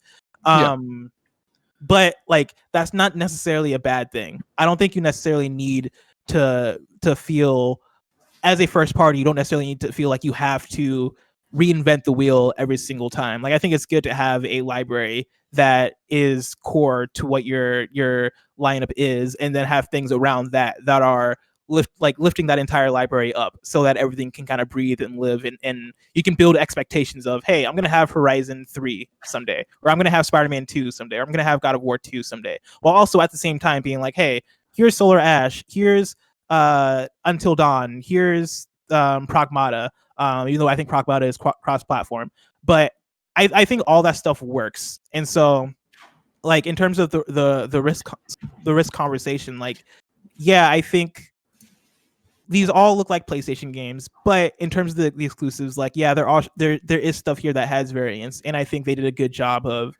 displaying that variance. Well, it's back to that argument, right? Of, again, like, the place, I think I might have screwed something up a second ago when I was talking. So just to clarify, to make sure, the PlayStation Studio stuff is these PS5 games from first party and the second party partners. So not the exclusives, or the timed exclusives, which I think I said. You know that I know, but I think I might have muddled. So I just want to make sure we're very clear on it. So in specifically of what we're talking about, you're talking about Demon Souls from Blue Point, right? / Japan, but that's where you're getting into it, right? Destruction All Stars from Lucid / XDev, and then you're into Housemarque and XDev working on Returnal, right? Sumo Digital and XDev working on Sackboy. I want to bring this in. Tyrus Parker wrote in to patreon.com/kindoffunnygames and says, with Sony branding second-party games as PlayStation Studios games, do you believe that this will serve as a pipeline for future studio acquisitions? For example, by giving PlayStation Studios branding to Housemarque, Sumo Digital, Lucid Games, and Blue Point, do you think these studios are high on the list of potential studio acquisitions? I think regardless, they're high on the list, like whether or not they're branded PlayStation Studios or not. I think I really wish I could be a fly on the wall and know what those conversations are like, especially between PlayStation and Blue Point and PlayStation and Housemarque, because those are two studios that have been consistently making first party games for PlayStation and making quality games for PlayStation. But yeah, like I think these studios that are third party studios that are making PlayStation Studios games, I'm sure those conversations are happening to some extent. And I hope those conversations continue to happen. Like I hope to see Sony reach out more to more unique third party studios to make first party games for them, because I think one, to what we were just talking about, right? I think that makes the library more vibrant. But then I think kind of flirting feels like a weird word to use, but working with these studios consistently to get games on their platform in order to kind of get that relationship going, I think is a really cool thing. And I think that'll then allow them to become first party at a certain point. At least I'd hope. Here's my thing is I think it doesn't exclude them from being part of the first party or being purchased or whatever, being brought into it, right? But I also think that PlayStation Studios establishing that brand, establishing that when we turn on Housemarque's game, we're going to see that. When you turn on Sackboy, which makes sense, you're going to see that. You start to go to a point where, at what point does PlayStation Studios mean more than the developer making it? And then at that point, why start locking yourself down? Because it is this argument that it worked with Insomniac. If you made Spider-Man, it's the best-selling PlayStation game of all time, and we've had this long lineage with you. Let's just stop pussyfooting around about it and make you an honest woman, right? And they buy Insomniac, they bring them into the stable. There you go, fine. But for something like Blue Point that has worked so closely to PlayStation but hasn't ever, signed the deal. Now, granted, Insomniac shows how long you can play the game before you actually get bought. Yeah. I feel like by establishing PlayStation Studios, you establish a very similar thing to Marvel Games, where it's like, cool, we have awesome ideas, or you have an awesome idea that you pitch to us and we want to fund, but we don't want to take over your whole studio. We don't want to take over the whole HR thing. We don't want that much of a headcount. We don't want to worry about this. We want to work with you on one very specific game idea or IP. And then you do that. And then if it's a huge success like Spider-Man and you go, oh, fuck, well, I guess we're in this for the long haul, and Ratchet and et cetera, whatever VR thing you want to make, you go, okay, this makes sense for you to be here full time. But I think for the most people who are going to go into this PlayStation Studios deal, I think you're going to go in there, make a game, make an IP, and then keep making other stuff. And hopefully the game you make for PlayStation Studios is a hit and immediately they want a second one, but it might not be. And you do it, and you just get off and go off and do your own thing. Like, I don't know for, like Returnal for Housemarque, is that a franchise for them or is that a game? We'll have to wait and see, but who knows? I agree.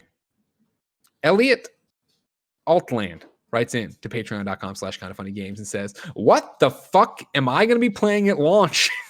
Quick question for the two best PlayStation boys. When I buy that brand new PS5 day one, like the fucking mark I am, what games am I going to be playing? Right now, I would guess Miles Morales, Deathloop, and maybe, hopefully, Ratchet. What other games besides Assassin's Creed Valhalla are we going to see on launch day? Also, not including games like Destiny. Thank you for being positive and uplifting voices, speaking for change and compassion. Keep fucking that chicken, Elliot.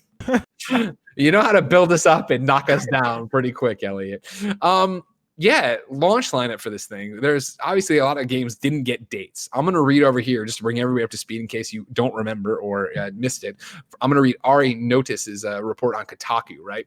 Under 2020, Ari has this. Hold on. Yeah, Ari has this listed. 2020.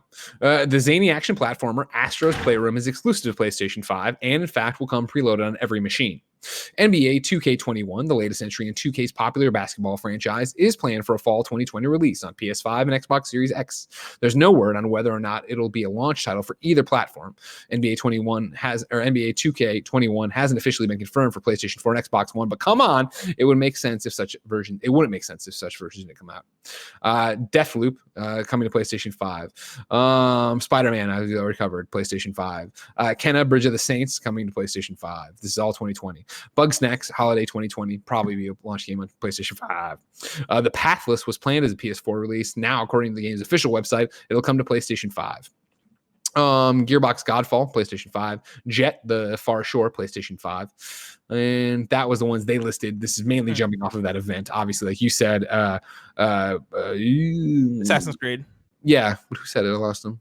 Oh, here, Elliot, as you said, Assassin's Creed Valhalla. And there's a handful of other things we've heard confirmed for it. Yeah. How do you think the PlayStation launch lineup's going to net out? Is it going to be a good one? Is it going to be a bumper crop? Or is it going to be like, okay, cool, whatever. There's some stuff to play.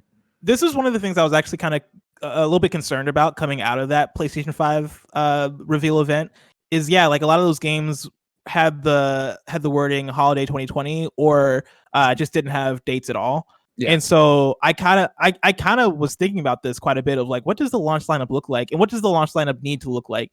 Because the more and more I kind of sat on it, the more and more I kind of realized that like, you don't necessarily need to have 1,000 games as your launch lineup. You just have to have like a solid grouping. And so like between Spider-Man, Miles Morales, and let's say Call of Duty and Assassin's Creed and those big third-party games that we know are going to be there, right? Throw in basically all the games you just mentioned, Bugsnax. I think launch lineup is going to be fine. Like a lot of those games I think you can assume are probably going to be there at launch or after a few weeks of launch. All that makes sense to me. There are a handful of games that are announced for 2021, and of course, Pragmata is coming 2022. But there's a bunch that don't have anything. And so, reading off of Ari's article here on Kotaku, 2020 question mark includes Oddworld, Soulstorm, Destruction All Stars, Gran Turismo, Little Big Sackboy: A Big Adventure, Demon Souls remake, Little Devil, Returnal. Ratchet and Clank Rift Apart, Project Athia, which is of course Gary Whitta's joint, shout out, and then Horizon Forbidden West. And so it's one of those that those don't have dates of any time or any kind. It's not out of this world to imagine some of them are launch games that they could hit. I don't think Horizon is. I think they would have said it, and I think that you have Marvel's Spider-Man. Who the fuck cares? You're fine. You don't need to worry. Yeah, like I also don't. I wouldn't necessarily want for both Horizon and Spider-Man to be launch games. Like I think having one you don't want them cannibalizing each other, right? Yeah, exactly. Like having one big title like that, I think is good enough. Especially now that we know for sure that Spider-Man Miles Morales is a standalone game. Correct, and so like I think that can hold down the fort pretty well alongside Astrobot and all the big third-party games and everything else that's gonna be there at launch. I think that works, especially when we zoom back and also look at the environment that they're going to be releasing in. Like we've talked quite a bit about manufacturing and how many PS5s are there going to be available, and how many Xbox Ones or Xbox Series X's are there going to be available, and how much these things going to cost, and how much disposable income are people going to have in order to buy these things. Like I don't think you necessarily have to come out and have hundreds of games there within the first 2 months when there's going to be such a limited amount of disposable income for people to work with and a limited amount of consoles probably for sale. And so I think with everything we just listed and the stuff that we don't know about yet, but we can probably assume. I think did you just lose your pen? Yeah, on purpose. Totally done on purpose. I think I think we're looking at a fine launch lineup. Yeah, I know we talked about this last time on PS I Love You, right? Of Miles Morales is an actual launch game, right? Or I'm sorry, a standalone game. Standalone, yeah. I hope they knock that out of the fucking park. That's my concern. I have no doubt it's Insomniac. Don't get me wrong, but it is that so much pressure is going to be on that game, and you saw just the briefest of everybody show their teeth, right? The next morning when it seemed like it would. Maybe it is just an expansion. Maybe it is just going to be game of the year with like a couple missions. People got really pissed. I think that goes a long way on it, where it is like, okay, cool. what the fuck is that going to look like, right? Like if that game doesn't deliver, and that's a lot to ask of them. I'm already telling you that, right? Like it's a lot to ask of them. It's concerning. I don't want that game not to be amazing. I don't want it to be 5 hours long. I want it to be fucking epic. You know what I mean? And go through Yeah. it. Yeah. I'm definitely with you there. I think it'll be good though. Like, how do you feel about it being a I don't know I was gonna say smaller title, but I don't think that's the right way to put it. But probably not a $60 game. How do you feel about it probably being a $40 Lost Legacy kind of thing? I'm fine with that. I think that's a good move. And I've seen so much of people going back and forth of actually, if I can bring in a question here, right, or not even Greazik wrote back in patreon.com/kindoffunnygames. Hello, Blessing and Greg. The Miles Morales trailer was easily my most exciting part of the PlayStation 5 reveal. Unfortunately, given my current financial situation, it'll be a few years before I can justify buying a new console. I'm hoping that the game will come to PlayStation 4, but given everything Sony has said to differentiate themselves from Microsoft's, quote, no generational exclusives in the first 2 years policy, I'm assuming it won't. Since this game is being built off of a PS4 game, and then if it doesn't come to PS4, I'm assuming it won't be due to technical limitations, but instead a deliberate choice by Sony to drive PlayStation 5 sales. I hope I'm wrong. I hope this game doesn't come to PlayStation 4. It will be because it's too large a technical leap that only PlayStation 5 could play it.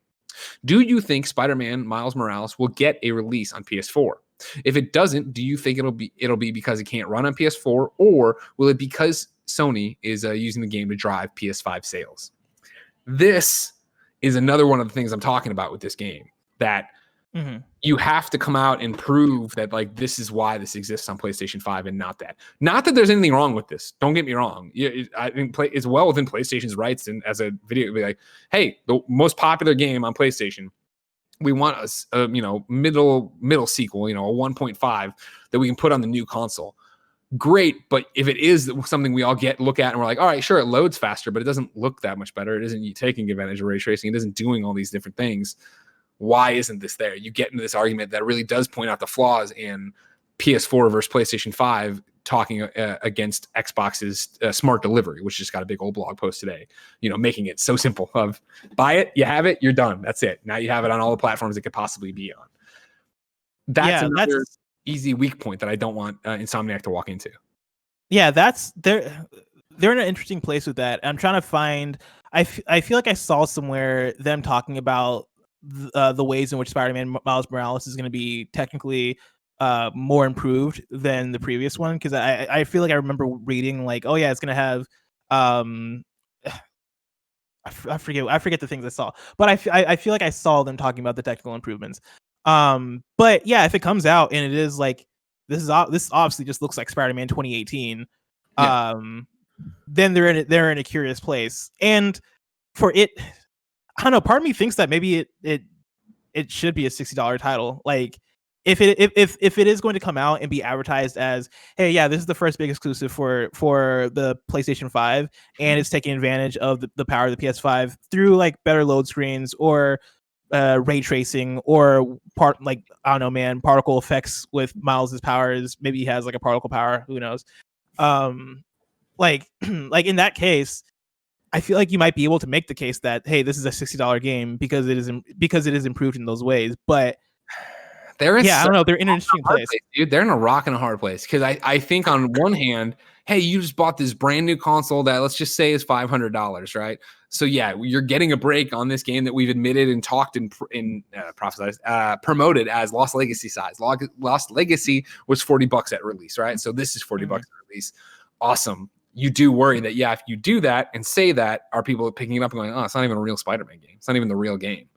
And so then you go the other way of like, cool, it's $60. It's the full Spider. It's and then you get home and it is 10 to 50, whatever. I don't even know. How long was Lost Legacy? Do you remember? Lost Legacy? That was like 10, 12 hours, I want to say. Right? If you get home with that and you're like, oh, but I paid $60 for this, but it's as long as Lost Legacy or yada, yada, yada. Like, and then on top of that, if you come home and you're like, oh, I paid $60 for this new PlayStation 5 game, it doesn't look that much better than a PlayStation 4 game. I don't see what the bells and whistles they're using PlayStation 5 for in this. Like, they have to knock this out of the park and subvert expectations. And that's hard when the expectations are a game that arguably was one of the games of the year and it just came out in a year with Red Dead and God of War. Like, how are you coming out and doing this? How do you come out and make people understand it's not just the same map with this? Like, because that's the other thing we were talking about, right? Is it the same New York, but like obviously different? They're going to change billboards and newspaper things and whatever, but is it that? Yeah. Is he just getting one borough to play through or whatever and go on in his story? Like, there's so much going on. And I believe in Insomniac, right? They've proven with Spider-Man they know what the fuck they're doing.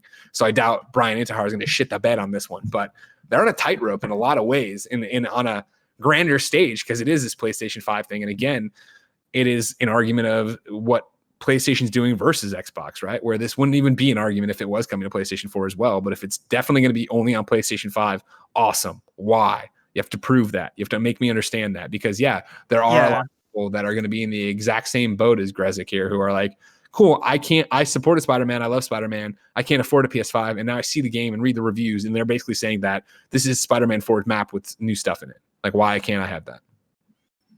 Yeah, like I'm looking at a tweet from Insomniac. They tweeted yesterday, and they're like, and they tweeted a GIF of Miles Morales, and they're like, a wintry NYC never looked this good thanks to the power of the PS5, right? And if you're gonna advertise this thing as being a standalone game, taking advantage of the power of the PS5, being the leading first party game coming out of Sony first party at launch, and it's $40, I feel like that's going to be a tough thing to message in terms of what exactly this game is and how does it fall in terms of scale, and what can I expect from it as compared to Spider-Man 2018.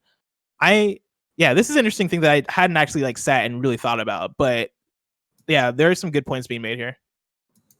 As usual, that's what Grezik does each and every day out here. Again, though, like even with this tweet, a wintry NYC never looked this good thanks to the power of the PS5.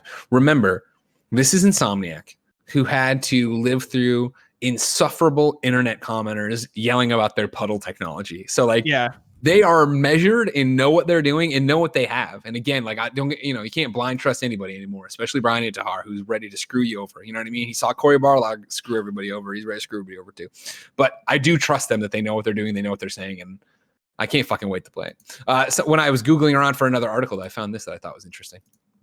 It's from today. Heather Wald over at Games Radar has a Into the Spider-Verse's Phil Lord got to see Spider-Man Miles Morales last year and says it's special. There was a tweet here where they put out Matthew H. Harry, who I'm not familiar who that is, put out the trailer, or at least a part of the trailer, and then Philip Lord, who's the guy behind Into the Spider-Verse, one of the people behind Into the Spider-Verse, quote tweeted, said, "We got a chance last year to check out what the Insomniacs are up to, and ... it's special. They're special." So if they got Phil Lord on board, you know what I mean? I know what you mean. Do you know what I mean? I don't think you do. No, I mean, not really, no. I'm gonna give you one more good in here. So let's see. I got Matt here. I got Yosef here. Let's do it with Wit. Wit writes in patreon.com/kindafunnygames and says, regarding the PS5 showcase, I was absolutely floored by the quality and quantity of games presented, especially the indie and first party sides. With Shu taking the reins on indie partnerships, for how long do you think Sony will focus on indie games, and do you think they will give up like they did on PlayStation 4? Oh man, this is a question. But this is what I've been thinking about a little bit over the weekend, as far as the indie showing in the PS5 game reveal, it being really good in terms of the indie games they showed, going back to Bugsnax, which I can't wait for. But then like quite a few other ones, right? Like Say Goodbye to Volcano High, I think is what that game was called. It was Goodbye Volcano High. Yeah, Goodbye Volcano High, that's what it's called. And games like Jet, The Far Shore, and like quite Little Devil Inside. Like there's quite a few games here that are indie, and I think that we've seen PlayStation kind of fall back a bit from indies as the generation has been dominated more and more by big games and big Sony first party games. Yeah.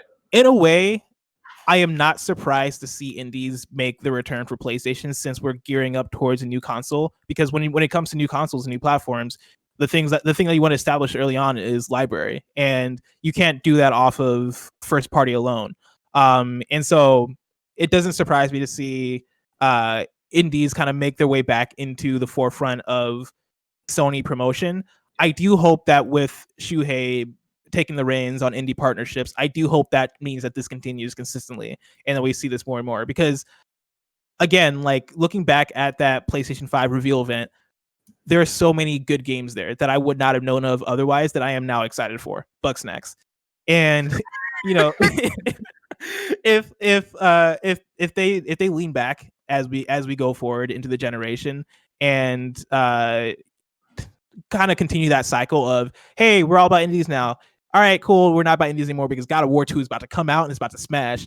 And then like the PS6 comes through and they're like, okay, cool. What's up, indies? Like, I feel like that sets such a bad precedent for them and what our expectations should be for Sony when it comes to indies.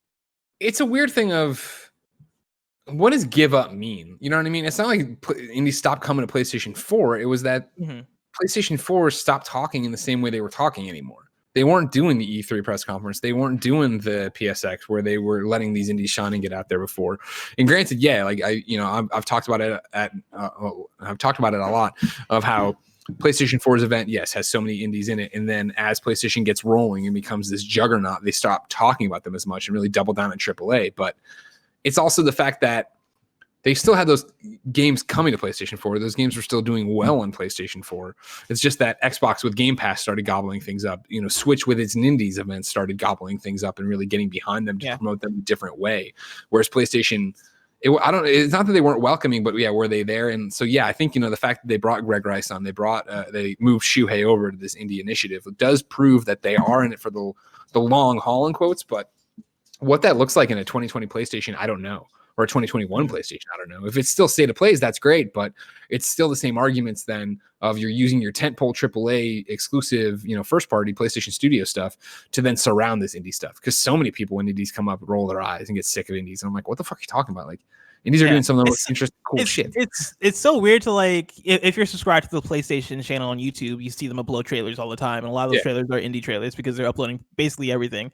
And it's so interesting going into the trailers and seeing like the ratio and being like, how can people not be enthralled with Bugsnax? Why are there so many dislikes? Like it's so weird to see. And that's the thing about it. I just don't get like I'm gonna shit all over this game. Like, fucking move on. Like, why would you click on this trailer then? If you're only here for whatever, like, The Last of Us thing's gonna drop, then go do that. Get the hell. It's like, did you think Bugsnax was gonna be Call of Duty? Like, it's obviously this weird quirky thing that's gonna be for a limited amount of people. I think, what the fuck is Bugsnax?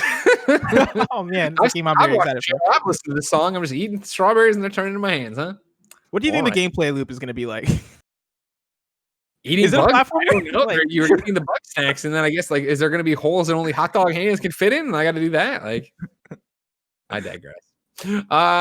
Blessing, Greg, we're going to jump right to trophies and chill plus a PSN profile because it's more of a story here.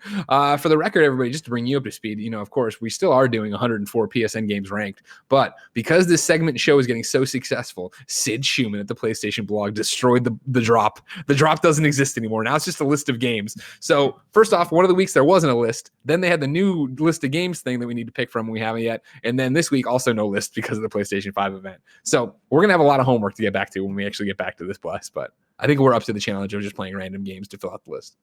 For trophies and chill, though, remember, you can be part of the show, patreon.com/kindafunnygames. You write in with your PSN profile. Blessing and I take a look at it and decide if you should live. No, you should still live. Just basically what's going on, though. Today it's a little bit different, though. Mara writes in to patreon.com/kindafunnygames. Mara probably is the Flannel Death. Yeah, the Flannel Death. I know the Flannel Death very well. Mara, I fuck it up all the time because I never say that. I say the Flannel Death. However, if you want to keep up, you can go to psnprofiles.com/theflanneldeath and see what we're talking about. Hey, y'all. I'm writing in today on Sunday, June 14th, 2020, the 2-year anniversary of my one and only platinum trophy, Bloodborne. This trophy means a lot to me because Bloodborne is the only game, until now, that I felt passionately enough about to go for that platinum. It caught me completely off guard in 2015 as I was not a fan of the Souls series to that point, and it dethroned Chrono Trigger as my favorite game of all time.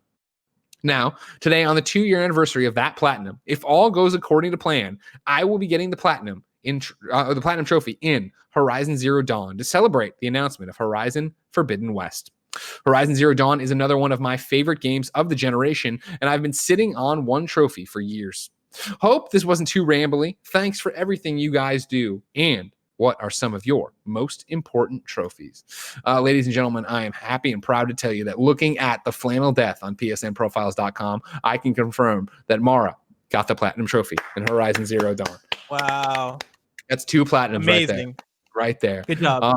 You look through the rest of it, like you're playing a lot of games over here, right? 146 games played total. But yeah, just you got 2 platinums here. You're level 14 in trophies, 1,719 total trophies, 61 golds. Yeah, but look at this. You're one of these kids, right? Final Fantasy 14, A Realm Reborn, Final Fantasy 8, Final Fantasy 10, Final Fantasy 7 Remake, Doom Eternal, Doom 64, Monster Hunter World. These are just games you're playing, of course. Control, hell yeah. Jackbox Party Pack, hell yeah. Kingdom Hearts 3. Great taste. Yeah, you're down with this list? Oh yeah, I'm totally down with this list. Yeah, Mara's killing it in here. Dead Cells, Final Fantasy 15, Titanfall Dead 2. Cells. Remember Dead Cells? Dude, I love Dead Cells. Dead Cells was one of my favorite games that year. Did you play Dead Cells? For a little bit. It wasn't my kind of jam. Oh man. And you loved Rogue Legacy, right? I did love Rogue Legacy, yeah. And Dead Cells didn't do it for you as much? No. Didn't click for me. Looking at the Spider-Man trophies here, you know the platinum, but you played a bunch of Spider-Man. That's good. Yeah, you beat Spider-Man. Good job on you. Good on you. Oh yeah, but more than anything, congratulations, the Flannel Death. 2 platinums. Yeah. You love to see it. You love to see it. You'll love to see it happen. Hold on, right here. Trophy milestones. Let's look at these. Your rarest trophy right now is the Cape Crusader trophy from Mortal Kombat versus DC Universe. Fuck yeah. Cape Crusader is a complete Batman's combo challenge. Only 1.69%. 1.69%. Nice. That's awesome. People have ever done that ultra rare trophy. Dark Clouds in Final Fantasy 15 was your 1500th trophy. Sorry, just trophy. Nice job. And your first trophy of all time was Rip One in God of War 3, 9 years ago. What a journey it's been, the Flannel Death. Welcome to your second platinum of all time. Thank you, Blessing. Did you disconnect your mic, or are you not really clapping loudly? Oh, maybe not. Okay. I was like, I guess silently. How is that possible? Ladies and gentlemen, this has been PSI Love You XOXO, your PlayStation podcast. Remember, each and every Tuesday, Blessing and I love to crawl up in them ear holes and talk about PlayStation stuff with you, right, Bless? Right. Yeah. I mean, you said it very graphically. Hey, man, I did the We Have Cool Friends today with Lois Lane from the CW, and let me tell you, the new Manscaped ad is quite graphic. Oh yeah, is it? Quite graphic. We talk a lot about holes in there. Remember, you can be part of the show. Patreon.com/kindafunnygames with your questions, comments. You can get the show ad free. You can get it with the post show we're about to record. If you have no bucks to toss our way, though, it's no big deal. Oh, you can watch it live while I record it, just like YKM is, Mike L is, Alex Beasenel is. Thank you all for your support. Alex. Love Alex. Miriam, why don't you? You can also go, if you have no money, to youtube.com/kindafunnygames or podcast services around the globe each and every week. Go there. Do that thing. Find out who Blessing loves that isn't me. You know what I mean? I love you too, Greg. Hey, all right. Now we're back in business.